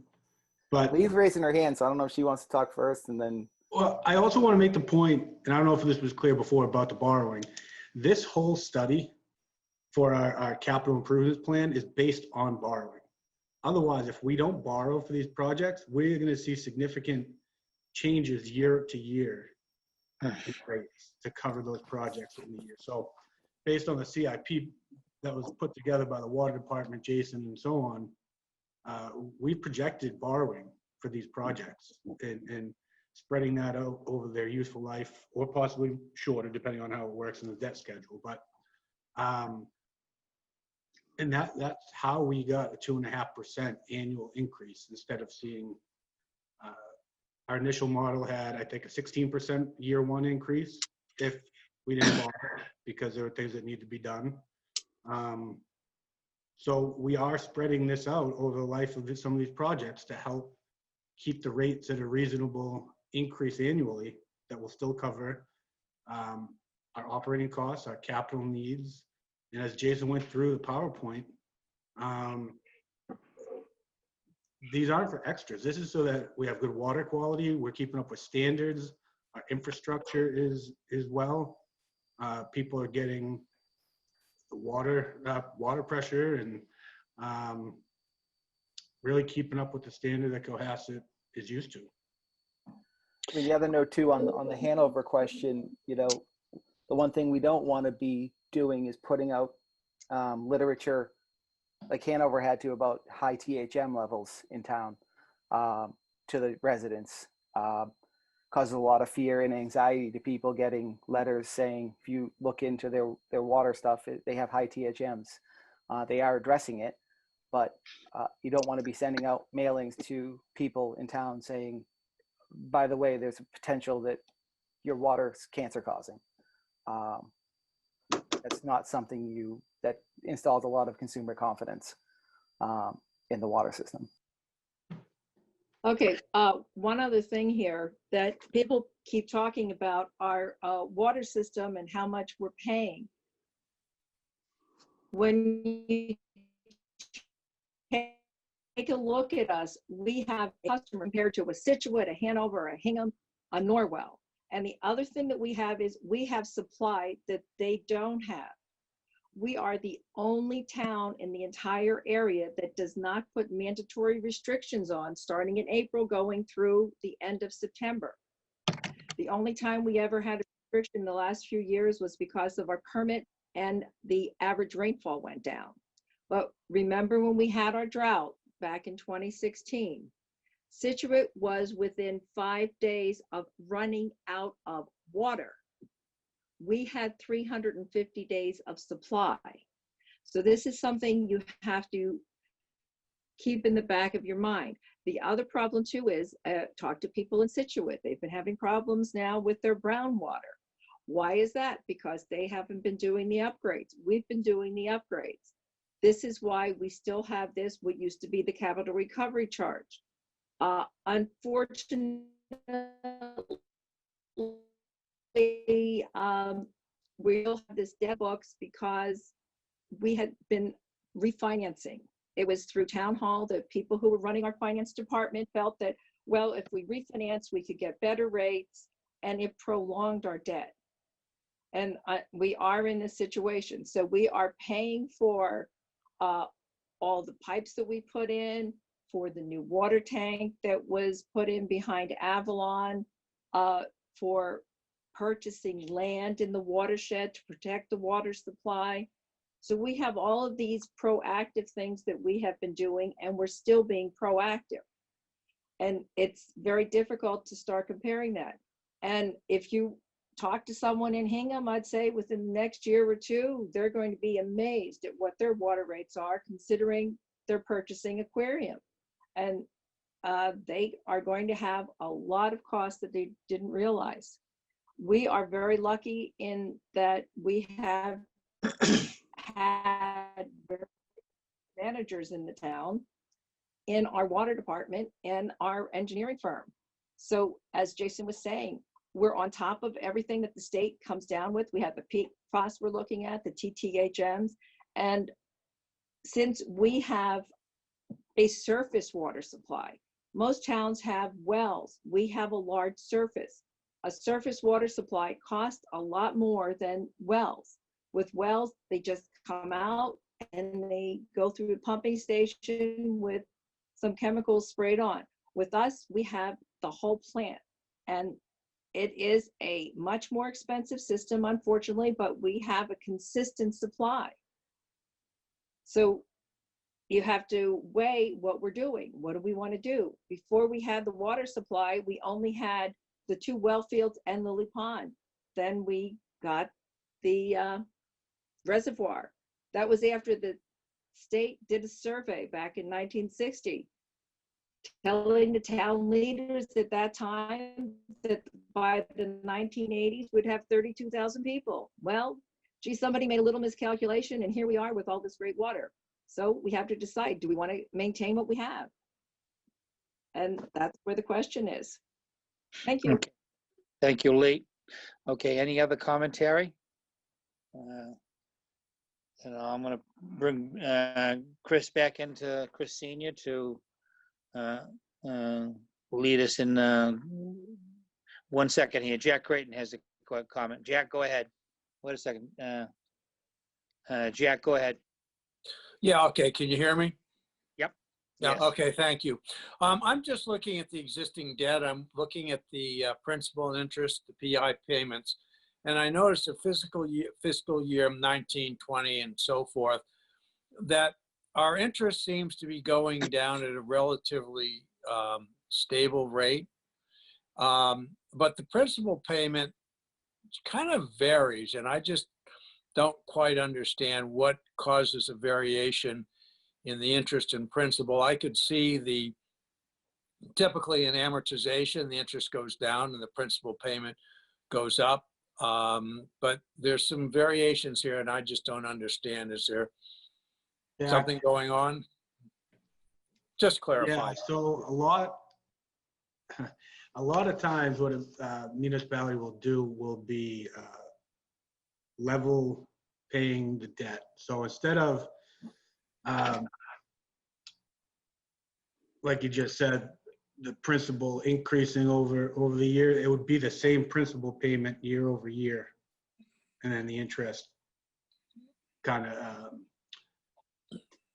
spread out over the life of the loan. I don't know if that answers your question. So are you expecting that the principal would increase over time? Well, in typical amortization, what happens is as the payment does remain relatively the same, but the interest payment goes down as the principal payment goes up. And I'm just not seeing that standard thing that I would expect to see in an amortization. And I noticed like total existing debt service goes from 2,554,000 and some change down to 2,084,635 over a 7-year period. So I'm just wondering what's that fluctuations causing that fluctuation. The fluctuation is going to be based on multiple projects being funded, issued at various times throughout history. So you're going to have some falling off in 20, 21, 22. Again, I don't have. Okay, no, I get it. I get it. I noticed that, but that's what I was looking to find, if there are multiple projects coming on, being paid off, et cetera, and so on. Yep. Okay, thank you. Jack, I think there's separate bonding issues that stream across those 7 years. So that's what you'll see. That's what I assumed, but I just wanted to confirm that. Yes, that's what it is. Okay. Any other commentaries? I'm looking, I don't see any from the selectmen. Okay. So we need direction from Chris Senior as to what he wants us to do at this particular point relative to this warrant article. Chris, could you come back on board? Sure, I am back. So, and Jason, if you want to, if people are done, can you release your screen so we can go back to our gallery view here? Yeah, it's better. Yeah. So by the way, it is very useful to be able to show everything to everybody at the same time. So Case has decided that he wants to get involved. He's scratching behind me. Hey, the pick just now to do that too, right? So the normal process is so advisory is going to hear this on Thursday night. Typically, they would vote and make recommendations. Then you'd vote after that. So it's a very restricted schedule at this point. So if the board has no other questions, you can hold this until next week. The advisory is expected to review and vote on this on Thursday night. So you'd have it ready to be teed up on the 12th. And the alternative, only because we're in a tight schedule, the board could go out of sequence if you choose and just make a decision at this point. It's really up to you. Unmute. Go ahead. One second. Diane, you go ahead. Just a clarifying question. Is this already on the warrant? Have we already voted this on the warrant? 'Cause, I mean, that might be one vote we take tonight. I am not comfortable after, you know, many years of trying to queue up the process and get the recommendation for advisory. I would not be comfortable voting a recommendation on the article, but I would be, if we haven't put it on the warrant, I'm happy to go ahead and do. Yeah, I don't believe you officially have put on the warrant because you hadn't heard it yet. So yeah, if you want to do that tonight, you could put it on the warrant. Advisory should hear it Thursday, and then this could be back on the agenda for next week, or at the latest, the 19th for your vote. Okay. Anything else, Chris, or because I'll ask for a Nope, motion. that's it. Yeah, okay. If there are no other questions on this, I'll ask if there's a motion from, I'm going to unmute everybody. Paul Just, Schubert has a question. oh, Paul, go ahead. Yeah, so I'm in agreement. I'd be willing to place this on the warrant and then have advisory give their input, opine on the condition of what they think is best for the town, and then consider for the vote on recommending it to town meeting floor next week. Okay. That would be my view as well. I definitely would like to hear advisory's view on this before I voted on it. So is there a motion to put it on the warrant? Or we don't I have make to? a motion that we place Article 3, water rate amendments from the Water Commission on town meeting warrant. Second. Okay, the motion's made and seconded. This is roll calls. Diane Kennedy, Diane Kennedy, aye. Paul Schubert, aye. Carrie Thompson, Carrie Thompson, aye. Jack Creighton, Jack Creighton, aye. Kevin McCarthy, aye. Tracy, that's unanimous. Thank you very much, Water Commission folks, and all of you, and Diane, Dawn, and so forth. So thank you very much for the presentation.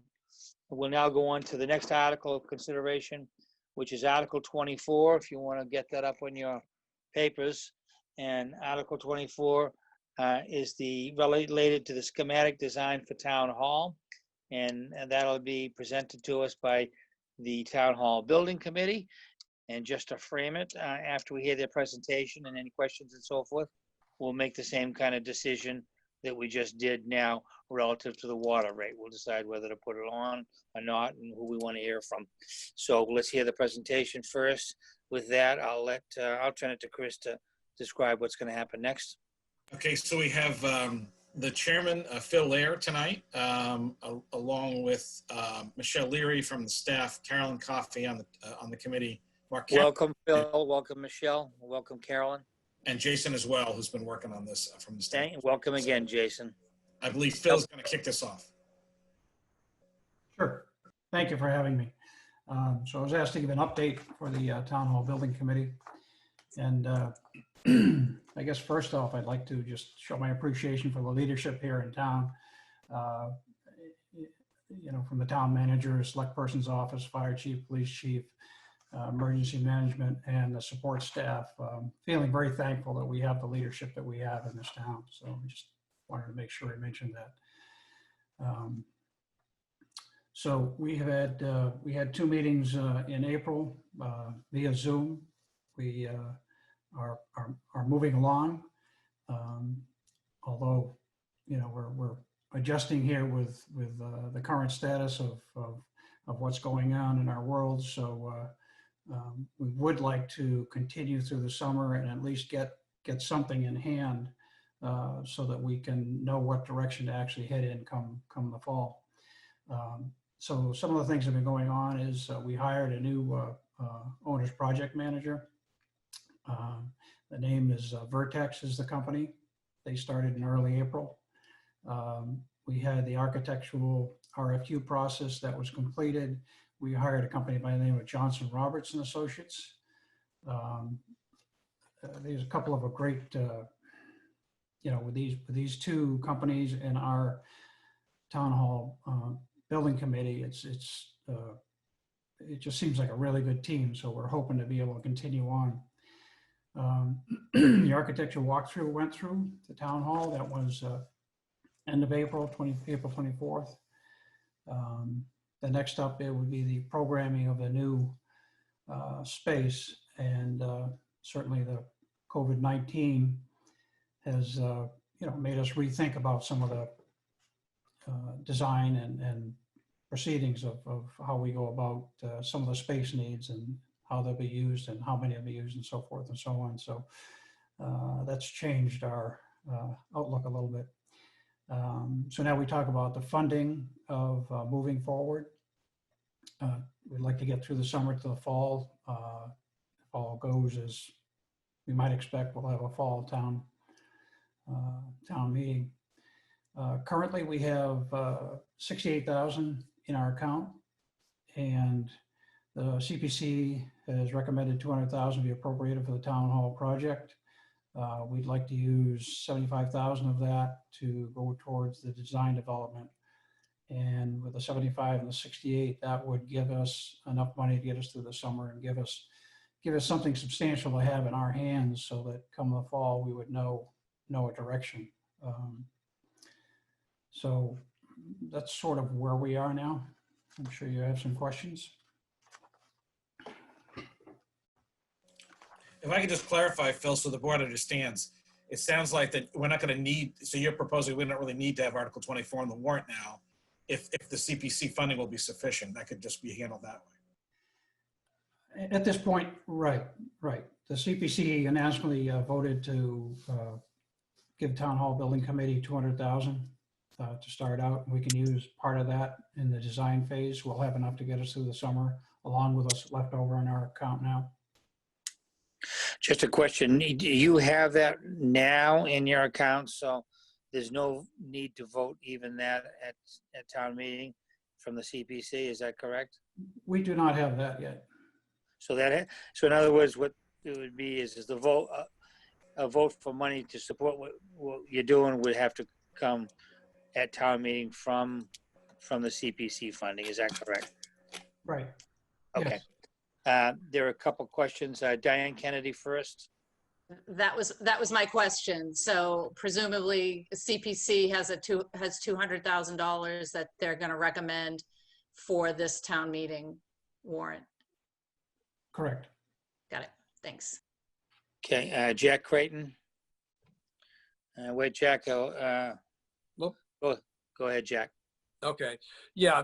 Thank you, Phil and Michelle and Carolyn, I'm sorry, and the other two members. I've been to several of the meetings, and I've had some discussions. And I think one of the issues that we should, as a board, be aware of is that this committee's been well aware of the uncertainties facing the town. And so they have scaled back some of the original projections, so they'll be able to maintain a lot of very significant progress. And by getting the CPC funding. And what this will allow us to do is get a project without losing momentum. And of course, if you lose momentum, that will ultimately drive up future costs. But to kind of put it on hold, move it forward, get a pretty good look at what it would look like, so the town can make the final decision. And I think it's very prudent to get CPC money to proceed with that. And I think they've done a very good job. And I'm just very impressed with the hard work they've done. Thank you, Jack. So that would mean that a final decision on from the town would come in December, Phil, or what would this anticipate the decision would be at town meeting in December? Michelle, do you want to jump in on that? Sure. So what we're looking for now is to get us through the design development phase, which we can bring to fall town meeting to get the approval from the community. And in the interim, we would have many public meetings, many public hearings to get input on the design. And we would ask for a sum of money in November or December, whenever it is, to get us to the next phase. In potential. What would that next phase be? So we'd be looking for the construction documents at that time. And then we'd go out to bidding and we'd have a final number, a final ask for next annual town meeting. So the next final ask would be for the entire project next spring. Okay. Mhm. And that's similar to the process we just finished, actually. That's the way we did it last time, I believe, right? Yeah. Okay, that answers my question. Paul Schubert? So where will the monies come from CPC? Would it be coming from historical renovation? Oh, question. I would assume so, yes. Yeah. Yes. Yes. Yes. Okay, because that there's three options from CPC monies, and one is option of historical renovation, but it's going to have to be carefully worded for passage to make it legal, basically. Yes, Carolyn? Just to clarify, when we went in front of CPC and asked for the 200,000, we were anticipating asking for a like amount in order to advance the process further than seems appropriate now with the uncertainty that we have. So, so they voted for the 200 prior to March 13th. The part of the reason we're scaling it, we have the 68. If we ask them for 75, it's about half and half. The idea being we want to make sure that we are in keeping with getting the CPC money for the historical building and having the other money go toward the design development for the new part of the building. Great, that's exactly what I was looking at. Yep, thank you. Good, thank you. Okay, any other commentary? Anything else from the presenters? With that, it appears to me that what we'll do is we've had this review essentially of what the request will be coming from CPC when we see that item. Is that correct, Chris? So 24 said will come off and it'll be incorporated in the CPC amount. All right, is that correct? Yes, and we're hoping to have CPC in front of the board on the 12th, if not the 12th and 19th for sure. For a vote, okay, great. That sounds good. No other questions? Town Hall Committee, thank you very much. Excellent presentation. You are also doing a huge amount of work. This is a big project that we really appreciate you folks taking this on. It's not an easy one, and we're really looking for success on this round of this. So you've been very prudent and sensible in this presentation. I think we're going to get a lot of town support for it. So thank you very much. Thank you. Paul Schubert? Did you want a motion to put it on the warrant? We don't have to now, Paul, because it's going to be incorporated to the CPC article, which is already on the warrant, is Article 17. Okay, great. It'll be coming back to us in that form. Got it. Okay, good. Okay, with that, thank you. Thank you all. Now go to Article 25, which is the transfer of 808 Jerusalem Road to the Affordable Housing Trust. And the Affordable Housing Trust will be making that presentation. And in your warrant, it's Article 25, which I now have before me. So who will be making this presentation, Chris, on this? Or Diane? Go ahead. So we have the chairman of the board of the Affordable Housing Trust, Diane Kennedy. We'll start the presentation. We also have with us tonight Rob Jeffers and Paul Pierce from the steering committee, and then Paul Linares, the treasurer collector, who is currently the trustee of this property. Great, and I'll be brief because we had a memo in our packet, and this basically, the Affordable Housing Trust is now set up. We have our formal declaration of trust. We've been funded. The anticipation is there's going to be another CPC article for additional funding for Affordable Housing Trust. And the Affordable Housing Steering Committee, who's represented here, and I'll let them take most of the floor, have identified 808 Jerusalem Road in the housing production plan and in their discussions as being and this board as well has discussed this particular parcel as being something we want to dedicate to affordable housing. So currently the ownership of that property is with the tax custodian, who is Paula. And we would need town meeting action to an approval to transfer the actual ownership of the property to the trust. And then a subsequent actions will take place, including an RFP process. And the Affordable Housing Trust met just recently, and we're going to be meeting probably 2 or 3 more times prior to town meeting with to design kind of a strategic next steps. Should this property become transferred to the trust, you know, what does the RFP process look like, et cetera. So, you know, I think this is something that is in our goals and objectives. We've been talking about it for quite some time. I believe it's been in the custodian's hands for probably 3 years, Paula. And we're just anxious to move affordable housing forward with this particular parcel.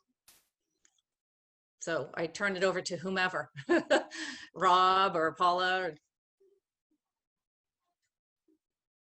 Sure. So, yeah, as Diane mentioned, we have a housing production plan. Unfortunately, due to the coronavirus, we haven't been able to get that in front of you and get approved. But this was definitely something that we've talked about extensively. We believe it's a good parcel. Just to put it in perspective, in looking at the housing production plan, there are some big projects that would need to be done, but on a yearly basis, we need to do about one or two unit housing households in order to keep up with just the natural growth. And this is a perfect fit for something like that. There would be either 1 or 2 units on it, but that just helps us continue with our natural growth once we do hit the you know, our 10% threshold. And so we'll be looking to do like a project like this once a year or something like that, so that we can move forward. We've had extensive conversations with Habitat. They would be more than happy to help us in the whole RFP process and, you know, putting that stuff together. They have extensive, you know, backgrounds in that. I have spoken to them recently. They're still interested. They will definitely apply for the RFP once we put it together. They understand it's not guaranteed that they would get it. But, you know, there is, just to be clear, this is just transferring it to the trust. It doesn't mean anything will actually happen. There's still lots of other steps that this would have to go through, including potentially a comprehensive permit with the planning, you know, commission. So it's not, all it is really just the first step in the very, very long journey of trying to get this as a affordable housing unit. You're on mute, Kevin. But thank you, Robert. Paul Kears, and I'll see if Paul Kears, go ahead. Oh, didn't come through. All right. Okay. Can you hear me go now? Ahead, Paul. Yes. Okay. I just kind of wanted to bring one other piece to everyone's attention. This is going to be the first time that the town will actually exercise all of the committees and all of the plans that we have put in place over the last 4 or 5 years for affordable housing. So, you know, for us, 808 Jerusalem may look like a small parcel to some people, but it's a big opportunity for the town to be able to exercise not only the steering committee, what we've been doing for 4 years, but now we've activated a trust that hasn't been activated before, that's actually going to do a transaction. And then once that occurs, that can get, in effect, gets the town hall involved in what we're doing now, which is the transfer of properties to the trust. And then once that piece works, then the other departments get involved when we start this RFP process on how to build and award affordable housing for the town. So it's kind of a monumental piece for the town of Cohasset to be able to run this through the entire process, though it'll take some time, but we'll have an opportunity to actually see what really works. You know, does the steering committee really work? Does the trust really work? How well does everybody work together? And at the end of the day, are we actually producing affordable housing? So it's so 808 is a really big stepping stone for the town. I just want to jump in and say thank you for saying that, because there are so many committees involved. I mean, CPC, Affordable Housing, Board of Selectmen goals, the Affordable Housing Trust, which by the way is an amazing group of really smart, wonderful people. You know, town offices. This really is a culmination, unlike probably anything I can think of in town that involves so many different planning organizations. Master plan has affordable housing in it. So this is pretty exciting for all of us, and thanks for pointing that out. Thank you, Diane. Paul Schubert. So I apologize, Mr. Chairman, my connection is better from my Tesla than it is from my house. We can hear you okay. We can hear you. I didn't hear the last of Mr. Jeffers' comments, but I wanted to kind of reinforce that one of the key things about this has taken a tremendous amount of work, but this supports at the state level, at the Commonwealth level, that we're doing a very good faith effort for affordable housing and for the affordable housing and the production plan that the state looks at every year. So this is, although it's only a single piece of property, it is a huge step towards the town coming together with, again, as Diane said, many different aspects fitting together, showing to the state and to the town that we're willing to do affordable housing and making a huge, strong, good faith effort for this.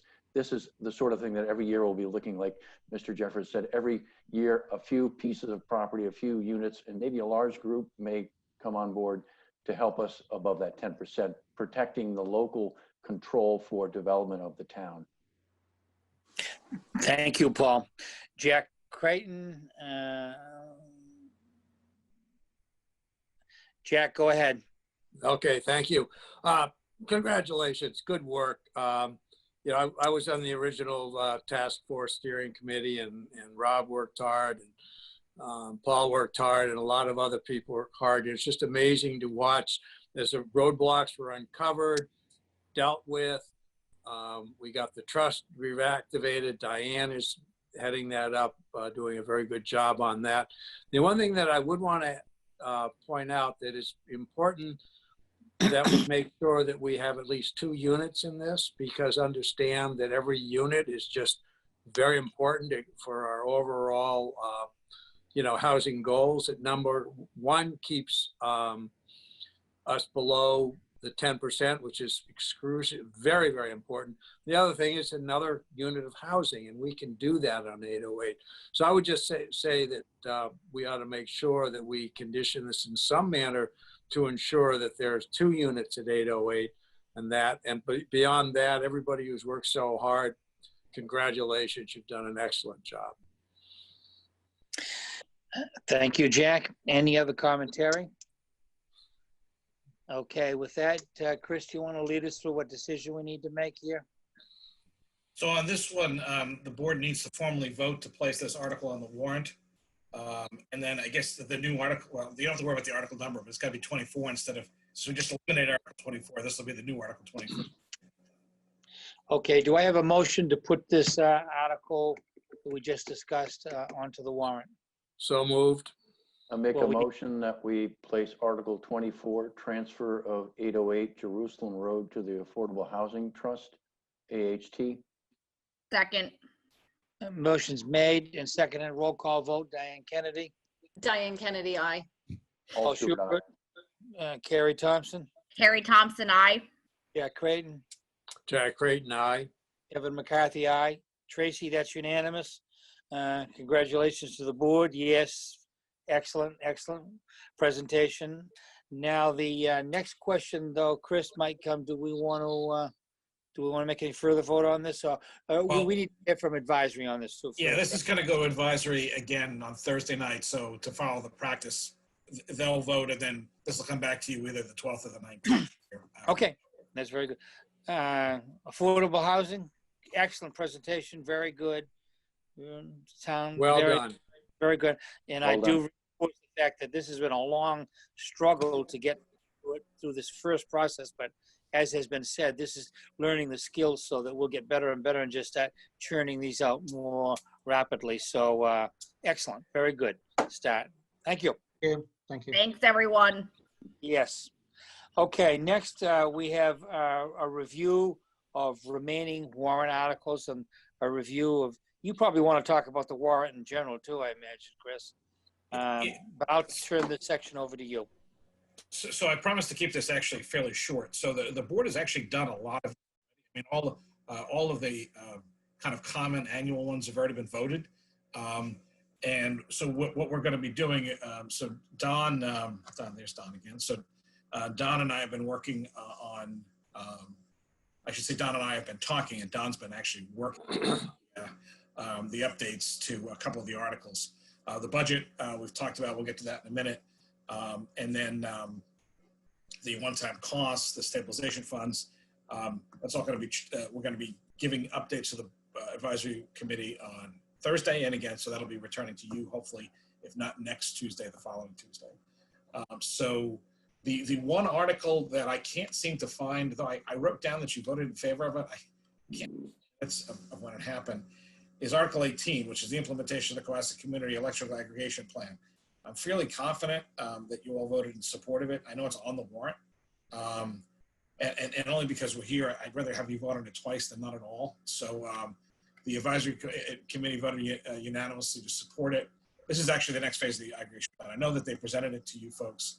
I just, I can't seem to find, even though I wrote it in my notes, I can't find in the minutes when you actually approved it. So I would rather be safe than sorry, and then be one more thing off the agenda. If you're good with Article 18, which you've heard, again, you've heard, I think, at length.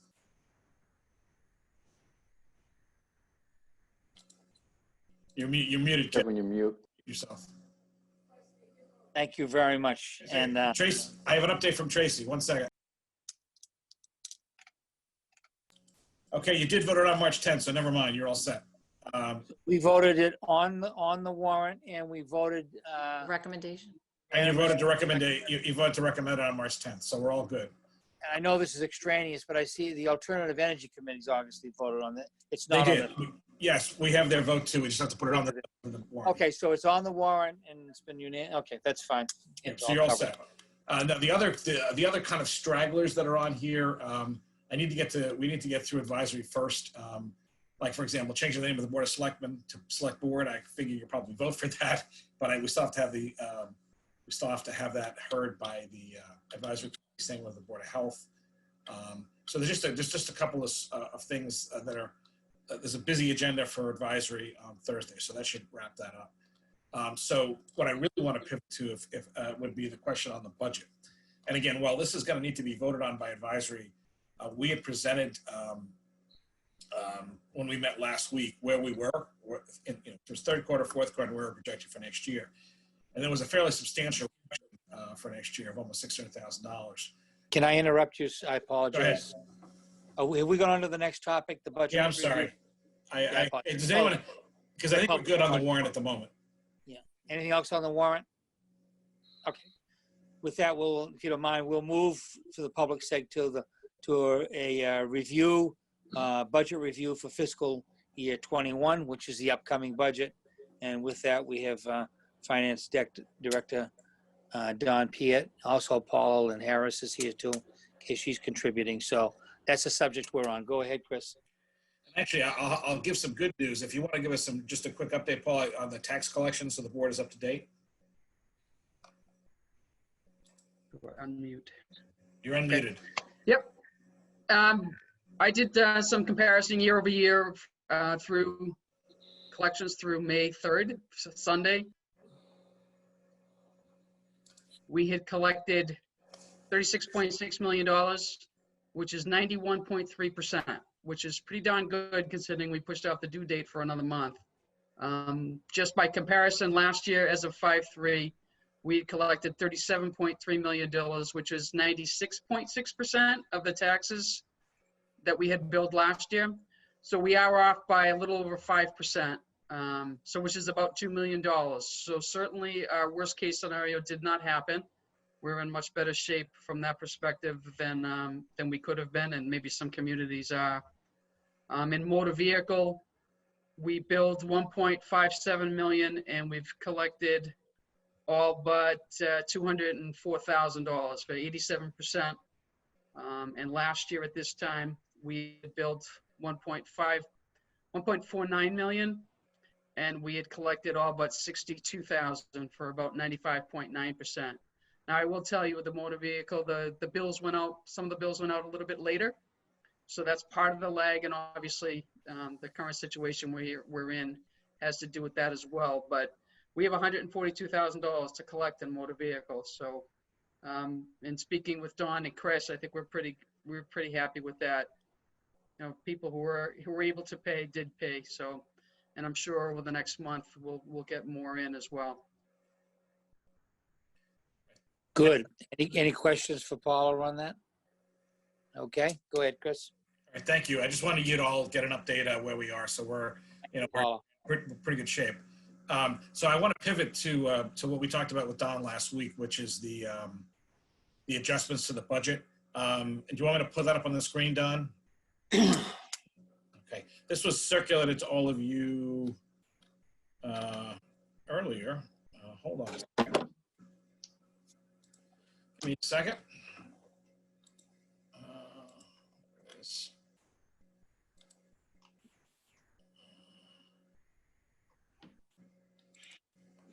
Okay. It should all be in your inbox. We had looked at it last week, but now you have a hard copy of it or an electronic copy. You want to walk through this, Don? Sure. So this is really broken down into a few different sections. The first section is our proposed revenue adjustments due to our estimated decreases. And then the next few sections are our proposed offsets to get us to where our net decrease needs to be. So I'll start with the proposed revenue adjustments. Looking at local receipts, the most volatile number in there is motor vehicle excise. Almost $1.5 million, if not more, of our local receipts, which is about 40%. So taking a look at last recession, motor vehicle excise after 2008, so 2009 and 10, both decreased about 10% a year. So since motor vehicle excise makes up a good portion of all local receipts, we decided to go and cut about 10% of all local receipts. And then on the state aid side, we really don't know what's going to happen with the state. We know that based on discussions with the DOR, that FY20 should be good. We should receive all our state aid, but it's really up in the air for next year. So we looked and took 5% as what I think is probably a conservative number for now. I've consulted with other colleagues. They're around this same percentage.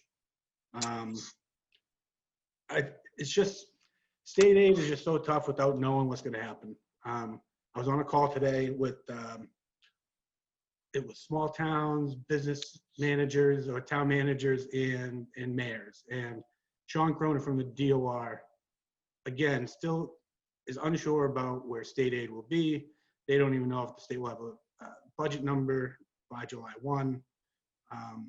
But one thing that was interesting that he did bring up was a potential second phase of CARES Act funding, which could fund lost revenue. So right now there's a CARES Act out there that will be trickled down to the state and then municipalities. That funding is not for lost revenue. That is only for COVID-related expenses. So if this second round of potential funding comes out for lost revenue, I mean, in his words, it's a game changer, because then that could potentially make the state of Massachusetts not whole, but in a better place, which then again trickles down to the municipality. So overall, I think 4% is reasonable. If for some reason we see that those numbers come in higher than that, then special town meeting in the fall, we can make adjustments at that point. Any questions on the revenue decreases before I get into the proposed offsets and adjustments? Okay, I'm just seeing if I have any hands up. I don't see any, so go ahead. Okay, so the first section of proposed adjustment we took a look at is how could we offset these revenue decreases?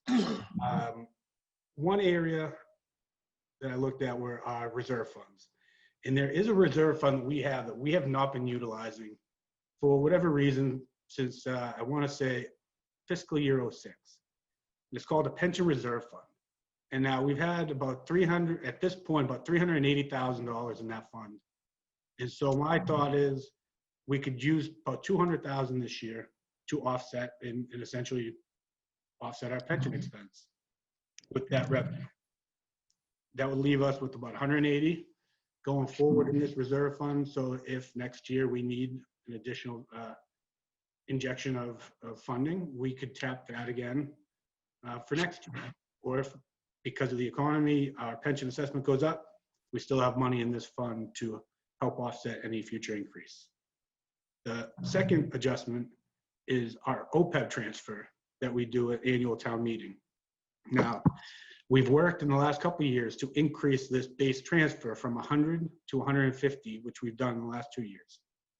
The Board of Selectmen recently accepted and approved a funding schedule from the PEB committee, which is about 3% increase, starting at 500,000 annually, increasing at 3%. So instead of the 150, year one, we were projecting to put 165, and that accounting for that 3% increase in year one. We're proposing to fund that transfer with available free cash instead of from our local revenues. And then at that point, that's 365,000 of adjustments. Net revenue decrease is about 229. That's still pretty significant to the town and school. So moving a step further, we'd take a look at what expenses could we take a look at above the line expenses before it gets down to the town and school split. And the three that I identified, which were essentially FY21 budget increases, well, the first two was capital stabilization increase. As you know, we have a base level of capital between our annual contribution of capital stabilization and our debt service, which as debt service decreases, our capital contribution increases. What we were trying to do was, instead of just having that level amount of funding, was try to increase that annually going forward. But with our current situation, that $55,000 of an increase, we decided to take that off the table to help out with our adjustments. We also identified overtime surplus in the facilities department that we were trying to build in based on our discussions of having a potential joint facilities custodial department down the road. It still leaves extra overtime budget within the facilities to do ongoing projects and other things for next year, but the 15,000 is a reasonable number that will still keep them operating just fine.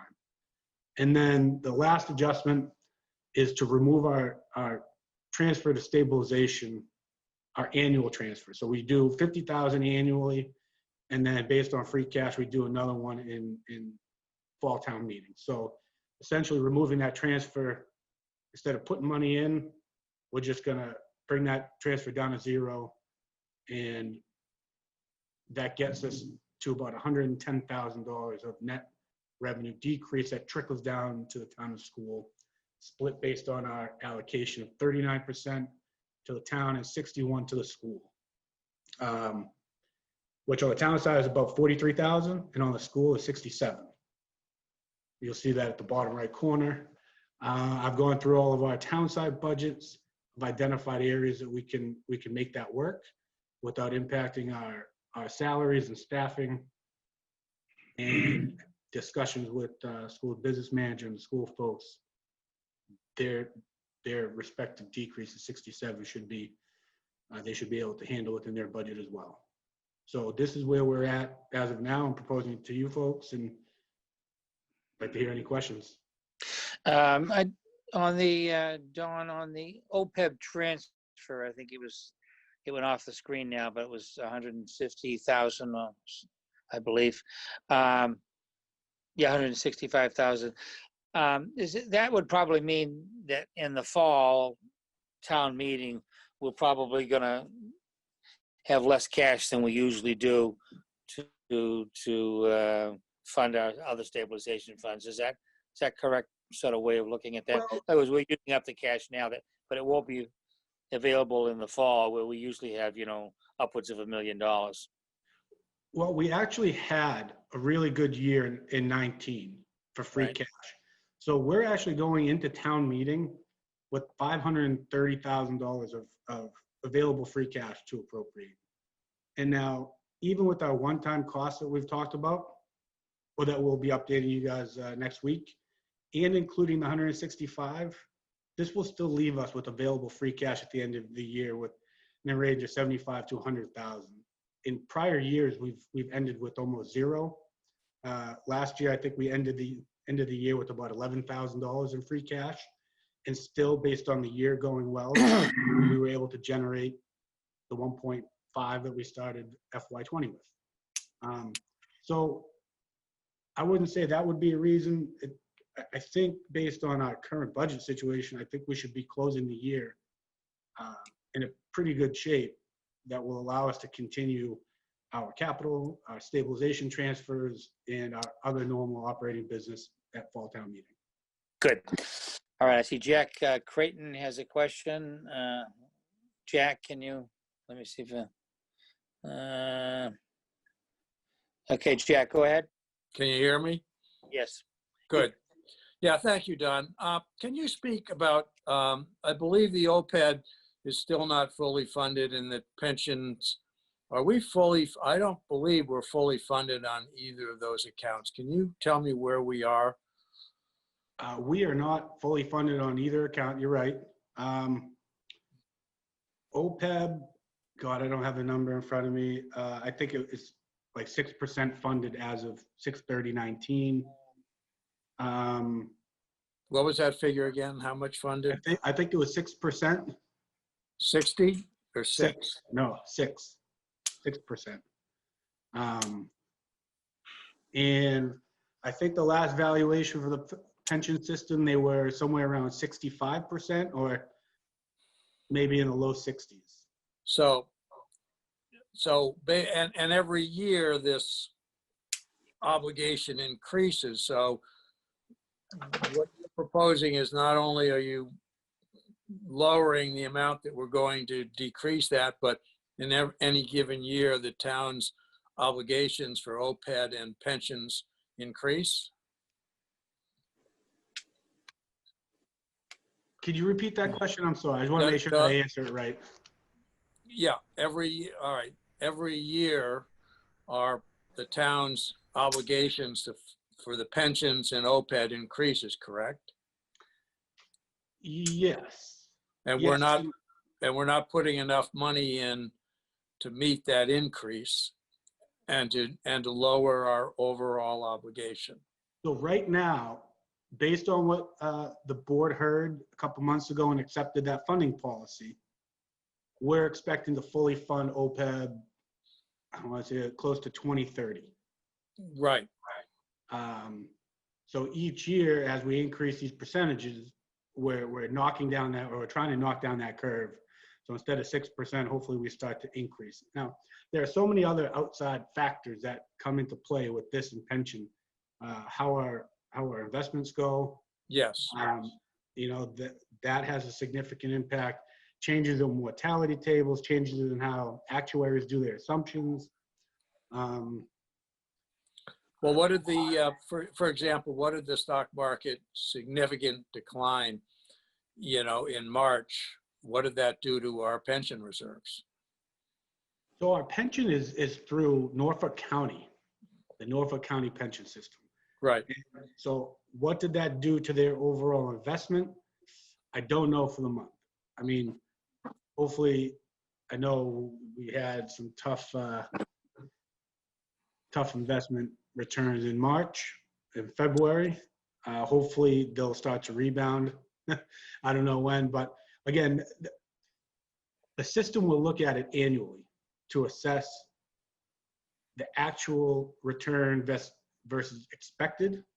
And then they also amortize gains and losses over I believe a 5-year period.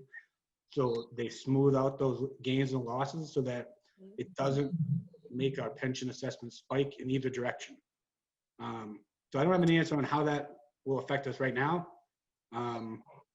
but it's something that we'll be watching and keeping in touch with our people. So I guess my concern is it's pretty clear that we owe a lot more than we have the ability to pay. We're using assumptions on return on the investment portfolios, which is probably not accurate. We just lost a tremendous amount of money, even though it's in the Norfolk. And then to balance this year's budget, we are going to kind of raid the reserves and that we had put aside to try to, start paying off this long-term liability for the town. Is that correct? No, actually, if I may, Don, for just a second, may I? So in fact, Jack, we're actually recommending that we maintain the policy for OPEB, which the board just adopted, despite the fact that, we just got whacked with the biggest financial change that I've ever seen in public service. We're actually recommending we keep the contribution that we budgeted for of 160 plus the 50, I'm sorry, 150 plus the 15. And pay for it from free cash. Right. Which okay. But we're recommending we still make that payment today on target. And in terms of the pension reserve money, it's just been sitting on our accounts for, as Don pointed out, the last 14 years, not doing anything. And Norfolk County, like all the state pension funds, and again, Don, correct me if I'm misremembering this, they're all required to get to 100% funded by 2040. 2040, sorry. And they're on that path. And in fact, if I remember that, again, correct me if I'm misremembering this, Don, as our pension costs, as the past deficit is caught up with, that gets closer to fully funded, and we end up using the savings as Norfolk County gets fully funded to pay for OPEB. So they kind of link nicely. So we actually have a plan. Well, Norfolk County most certainly has a plan, and we're paying it to get pensions fully funded. And we're going to continue to make those payments every year. And with OPEB, we actually have a plan now that gets us to fully funded, as Don said, by 2030. It was later than that. It was probably 2040. Right. Yeah. So we're in pretty good shape, actually. We're actually keeping. We're not recommending we don't pay. We're recommending we pay these still at this point. Well, we have to pay pension anyway, but we're recommending we make this OPEB contribution. Which is good, but the 165 is going to come out of some other town services. No, it's not actually. This is actually money that's not allocated to anything. This is actually leftover. I hate to call it surplus money, so forgive me for using that term, but it's free cash, which is effectively a little surplus money that we hadn't allocated to anything. So it's actually not coming out of town services. That's the point of these changes. We're trying to minimize the impact on town services as much as possible by using available funds that are not allocated to anything. Does that make sense? Well, I understand what you're doing. I guess what I'm pointing out is that normally that 165,000 would be available for other town needs, and now it's going in for that. I remain very concerned over the long-term fiscal stability of the town by that kind of financial sort of Damocles hanging over us. And I'm not going to have to worry about it, but my kids will. Okay, thank you, Jack. Any other comments from the board on this? Can I speak? Yes, Paul Schubert. Yeah, so some of that money is coming from unrestricted free cash, I think is whatever the new term is. And the pension reserve fund was an entirely separate funding item that is not it's not OPED, it's one of the reserve funds that towns had for many years. So that's where that money is coming from. It's not coming out of OPED. It's actually another reserve fund that the town has in existence, which has been, I think it's been dormant for a while, not with a huge amount of monies in, monies out for some time. So that's where that money is. But the other 165,000, I think, is coming out of, the old term was free cash. I think now it's unrestricted. Free cash, yep. Unrestricted free cash. Okay, thank you. Any other commentary then? questions? It's pretty, okay. If that's it, thank you very much for this. This is Well, this so is a preview of issues coming. Chris, go ahead. Well, here's what I'm asking the board. So based on these numbers, we're planning to present to advisory on Thursday. So we're not asking about any budget on the budget per se, because we have to circle back and finish the process. He's planning on voting amendments to their budget based on these recommendations tomorrow night. So what I would ask, if you're prepared to, is just to vote that we continue to move down this recommended path. And then we carry this to advisory on Thursday. And then of course we'll come back to you with the advisory's recommendations, and if they've made suggested changes, and we'll talk through those. But we're planning to carry this to advisory on Thursday, and I'd like the board to at least affirm that you're good with this position. So why don't we, if that is the case, is there a motion to indicate, working off of that chart, so we can be clear what we're doing, the chart that we were just shown. Do we have a motion to indicate the Board of Selectmen support for the approach, budget approach for next year as represented by this chart? Do I have such a motion? I make a motion that we recommend to proceed as discussed during this meeting with this proposed budgetary guidelines for the current budget. Second. For a second, could I look at the participants, please? I can't. Could you take this off now? Somebody? Yeah. Okay, motion's made, seconded. Any further discussion? No. Okay, not hearing any. I'll ask for a roll call vote. Diane, oh, wait a second. Jack Creighton has got a point to make. Right, and under further discussion on this, I would certainly not think that we should vote this forward until we hear from advisory. I think that's their job. And I would be much more comfortable waiting to hear from advisory before I voted on this, or anybody. Okay. The motion is to proceed down this path. Yes. To present to advisory. This is not a vote to secure it. Well, I would be all right to send it to them, but I would want to make sure that it's very clear that we're just sending it to them for their review and not in any kind of affirmative recommendation. Paul, is that what your motion is? That's the motion. The motion is to go down this pathway as recommendation, but not to confirm it until advisory reviews it. Yeah, point of clarification, isn't that what the current motion is? That is correct. Okay. Well, I think you say, take this recommendation, and this is a recommendation that we approve it. Is it not, Chris? Not you, was that you recommended we approve this? No. What I'm recommending is that you, as Paul put it, you're endorsing that we put this up for advisory for their review. As you point out, Jeff, this still has to come back to you.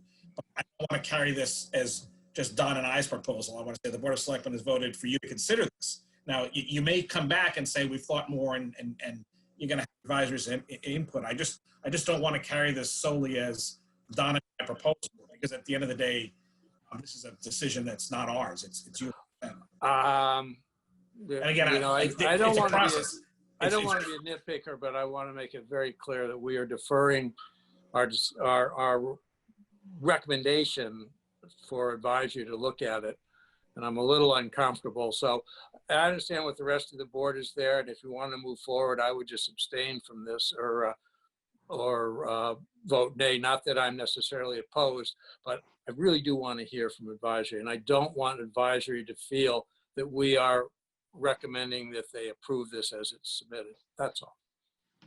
The motion does not recommend that they approve it. The motion is that we let them review this. Okay. Why don't we do this? Why don't we redo the motion then after this discussion, if that's okay? Because I'd like Paul to just said it perfectly. Paul, you just said it perfectly. The way you just said it, Paul, I think is where this discussion ended up. So could you, if it's okay, I mean, maybe withdraw what you did before and then just set it down. I withdraw the motion. I would like to put forth a second motion that we send what our recommendations to advisory for their opinion as to this as an option for the town budgetary process. I'd like to second that. Okay, motion made and seconded. Any further discussion? Okay, roll call, Diane Kennedy. Diane Kennedy? A little frozen there. Diane? Diane, you're going into slow motion. She's starting to talk. If you could give us a thumbs up, Diane, we'll take that. Paul Schubert, aye. Thumbs up, Diane will be. You know, Jack Creighton, aye. Harry Thompson, aye. Paul Schubert, Aye. Kevin McCarthy, aye. Diane Kennedy? Somebody put a piece of glass under her nose to make sure she's breathing. Can anybody contact her? Let me call her. Oh, she disappeared. Oh, we lost her entirely.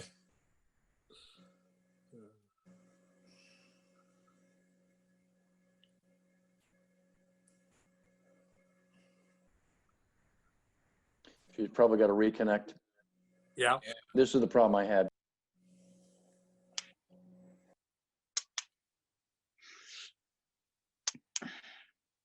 Looked a little bit like the Matrix there for a second. Yeah. Well, maybe that's her.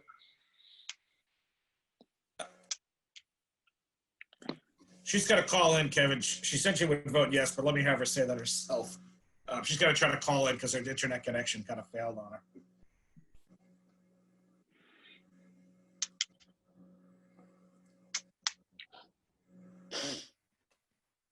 So we're seeing the good and the challenge of oh, there we go. There she is. Okay, Diane, no, you're there. Diane, did you vote aye? Just thumbs up. Vote aye? Yeah, okay, All great. right. All right, Tracy, that was unanimous. You got all that. Thank you very much, and thank you for that presentation. Next, we're gonna go over to the town manager update. Chris Senior? Okay. I just want to touch on a couple of quick things. I know we're getting late. The school committee will meet tomorrow night. They're going to be reviewing amendments to their budget. Advisory meets on Thursday. One of the things that the school committee's asked is there a way that we could do that joint presentation to advisory and school committee at the same time on their budget? It's a little bit of a challenge, but we can try to pull it off. So the question is, do we want to try to does the board want to try to do that for next Tuesday? Or would you rather an advisory? But you're talking probably about a Zoom webinar, seminar on steroids, 30 or more people, right? It would be very challenging, but we there's two options. Well, there's three options. One is just to have the boards meet independently because advisory is meeting next Wednesday night. The alternative would be to invite any advisory members who want to come on Tuesday, and they can participate if there's not a quorum as regular citizens, or they can try to get their meeting onto Tuesday, and the selectmen can add Wednesday instead and join advisory. So again, and the third alternative is that the school committee just reports the budget back-to-back nights, and then you'll vote it on the 19th. So you've got about 4 alternatives here to go over this. I just want to make sure whatever we do is manageable, that's all. Yeah. So we're talking about going over the entire budget, and 3 full committees would be present, right? That's it's hard enough to do it when you're all in person and there's 29 of you. Right. I should say, I'm sorry, there's 19 of you. Plus anyone else who's in the room, right? So is it unfeasible to suggest that we do it, with our board and then say 4 representatives from each of those, or 3 representatives from each of those boards that's representing them? Would that work? Yeah, I think having the selectmen hear it on Tuesday, we could just have the school committee make that presentation And then I can just ask them to go do it again for advisory the following night. And then the schedule is to have the Board of Selectmen vote on the overall budget on the 19th after advisory has made its recommendations. So, I mean, if it's going to be too much logistics to pull this off in one giant global meeting, we'll just do it over 2 nights. So what do you think, board? I mean, I'm indifferent. I'll do whatever the board wants. Diane? Well, just knowing that I've been booted off this 4 times in this one meeting, I think trying to manage 3 different boards with different levels of connectivity and experience on Zoom, I think it would be hard to have it as one meeting. So unfortunately, I do think we should recommend that they present twice. Okay. I'm inclined that way. Paul Schubert, then Carrie? Yeah, I'd agree. I mean, I have a better connection in my car. And if you start adding 3 separate ones, I think it's best 2 independent meetings on Zoom, 1 with us and then 1 with the advisory. That's my point. Thank you, Carrie. I seem to be the dissenting voice here. I would be fine with doing it, but I'm used to doing way bigger Zooms every day. And as long as you have internet connections, I think it's fine. It can be manageable, but if you all think it's better to separate it, that's also fine with me. Okay, any other commentary? All right, I'm kind of hearing, one of the things, Carrie, on the separate too is the connections and all that good. And you're used to, you're used to doing with students to do this all the time. We're training everybody how to do it. And a lot of people don't have the equipment. And then some people are located on the ocean, like you and Diane. And I mean, no, it's just so you know. I understand. I think that's another separate issue we need to talk about more in the future, our infrastructure and connections, especially when it comes to telephones and computers. So let's keep that on our to-do list. I think that's agreeable.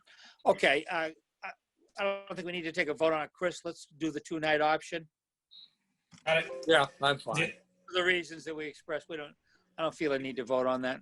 The only other thing I just want to update the community at large and all of you is that we're still awaiting guidance on summer programs. As everyone knows, Cohasset normally hosts a whole host of summer activities, recreations playground program, the pool, the swim center, the sailing club, and so much more. But as of today, we just don't know what will be allowed and what form it will take. Okay, is that going to require any vote on the Board of Selectmen for that? Is that going to be? That's not in our purview, is it? Well, if there's field use involved, and there most certainly is that, the answer might be yes. So all right, we'll take it as. But I just want to let you all know that we're still looking at this and we're working. We're waiting for guidance. All right. Anything else, Chris? No, that's it. Thank you. Selectmen comments. We'll start with Diane Kennedy. Just 2 things. I just want to reiterate what I brought up earlier, which is this Cohasset community network now on Facebook. And I encourage everybody to check it out and try to get it out in the community more.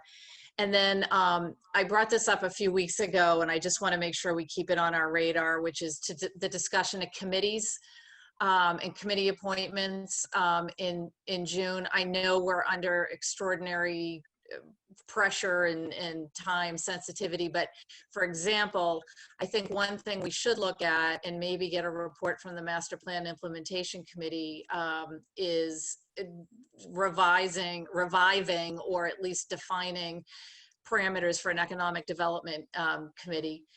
We had one a number of years ago and it just kind of fell off, and then the master plan took over some of these discussions, but especially over the next 4, 5, 6, 7 months as some of our businesses struggle, put themselves back together again.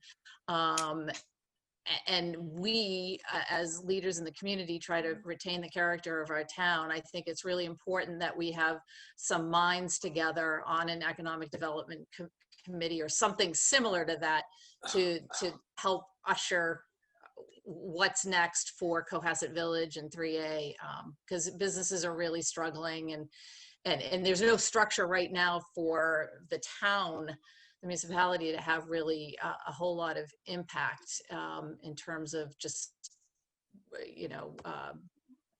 bringing the minds together to discuss. So just something I want to make sure we don't lose track of, because a lot of these committees are going to have to get up and running in July. So thank you, everybody. Stay safe. Thank you, Diane.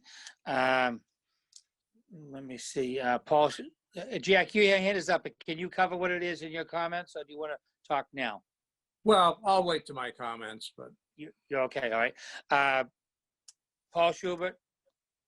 Yeah, so I didn't hear the last of what Chris said about the fields, but as we start to see the opening up of things, we're going to have to be very careful and very cautious, very deliberate. I still don't quite understand why New England and the Northeast got hit like a crowbar upside the head with the coronavirus, and other areas of the country aren't quite as dramatically impacted. But as we start to open up, we're going to have to be prepared for, personal protection equipment, particularly in the town, and expect a lot more cases and probably more heavier volume at the hospital and honestly deaths. So this is what we're going to be looking for. I strongly look for the town to kind of prep for this, as well as in the fall, for gowns, masks, N95 masks, because the supply is going to be difficult. I do want to thank the town. They've done a tremendous amount of work by just staying home. Everyone at the hospital thanks them for that and the support. Likewise, I'd like to ask anybody in town to try to help out the local businesses, whether they be restaurants or local people in town that have businesses that are, right now in tough shape. Stay local, buy local. That's all. Thank you, Paul. Carrie? Yeah, I second that about what Paul said about supporting our businesses. I know, for example, heading into Mother's Day, that several of our businesses are doing some interesting promotions. I know Dooley's has something going on. I know Barrel and Vine has a Mother's Day gift happening. So that's a really good idea to really support our businesses. Also, I know people have been asking about what's happening with elections and our upcoming town meeting.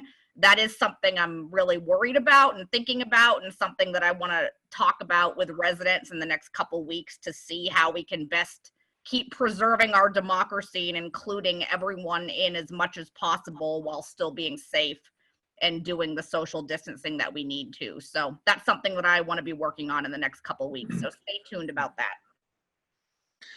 Thank you. And also sounds like the public can contact Carrie if they have any issues or questions on that. Yes. And bring that back to us, as well as any one of the rest of us. Those are very important topics that we maintain our democracy as we go through this. In fact, we should be extremely vigilant. So I think I agree with that. Jack Creighton. Yeah, first of all, I do agree with Carrie and Kevin that we really do need to pay attention to elections. But actually, my hand had been raised while Chris was doing his selectmen's comment period. I noticed that Town Council Dorenzis is here. Last Tuesday, Chris, you had indicated you were going to be meeting with the consultant, with Leslie McGee, and that you would also contact Attorney Dorenzis on the Oyster Harbor. And, we've been trying to deal with this since really there's some letters last November. And this is something that impacts our town severely. We use all that area that they're proposing this. And I think we need to get a consultant, which we've approved, and we need to get our town council really engaged in this. There are things, keep in mind that the staging of that will be in Cohasset. It will be using our piers, our roads for parking and facilities. And I think we need to have a very pre-planned, robust legal representation. So Chris, again, as I asked you a week ago, and I've asked you a number of times, can you please get our council and can we develop a strategy to protect our very valuable sailing areas? So I just have to reiterate that, and it's good to see that Town Council Dorenzis is here. Okay. If I may just clarify, Selectman Creighton, that the board, I did speak with the board last week, and we are coming back to talk about this in June, and that was at the direction of the board as a collective entity. And so that is happening. We did talk about this last week. As I reminded everyone last week as well, Situate is on pause. They're not taking any action at this time. And I confirmed that again with their town manager yesterday, because they're in the same boat that we are with public health emergency. So they're not having any public hearings. And I did speak with our consultant, Leslie McGee, and I'm waiting for some materials. And once I get them from her, I'm going to share them with Paul so the three of us can chat, and then we'll be prepared to come back in June for an update. So I just want to reiterate, that's what we discussed, and that is the ongoing plan. Well, I think I would have asked that it had been done perhaps in January when we first brought it up. And it's a little frustrating when, somebody, and I am the liaison to the harbor for the Board of Selectmen, and these are very reasonable things to engage town council to protect vital town interests. And here we are 6 months later, and I just would urge you very strongly, Chris, that it's time, and just a simple phone call to get a legal report from town council on who has experience, 25 years as council in Nantucket on aquaculture. He knows it. We need services on this, and this is important. And I urge you again to please start moving this thing forward. Respectfully, Selectman Creighton, I move with the direction of the board, and the board has not directed that Council Durensis fully engage in this. And I have the minutes if you'd like to reread them. What we've said is that we're watching and waiting. And by the way, I take the direction of the board, not any individual selectman. I take direction of the entire board. And to this point, the board has not voted to engage, to keep council engaged, which I have been doing. Okay. But the board is not directed that any particular legal strategy take place. No, that's where we are. So there's been no vote by this board to direct town council to take any legal action other than to stay informed. I want to be clear about that. And you have informed him in how many conversations? I'm not prepared to get into a point-by-point blow 2 months into the most critical public health emergency any of us have ever faced. This started before this. Let's take this off this, and this started in November, and we can look at some letters that were in there. And I don't think that we need to get into a overly argumentative discussion, but I am pointing out some things that are, as a matter of public record, that are on the recordings of the Board of Selectmen's meetings. And I just simply asked you now, have you at all, have you initiated discussions with Town Council Durensis? And if you have, Town Council Durensis and I have discussed this issue. Okay.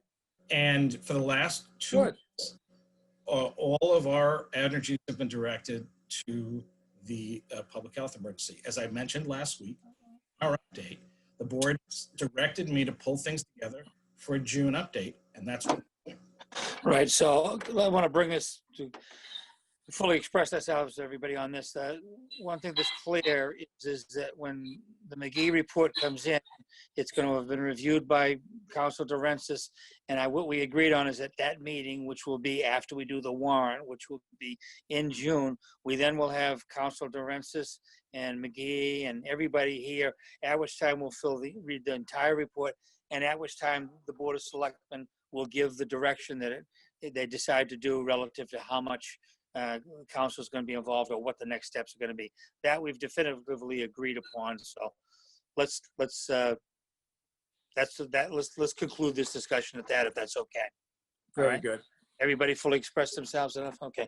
All right. I have no additional comments.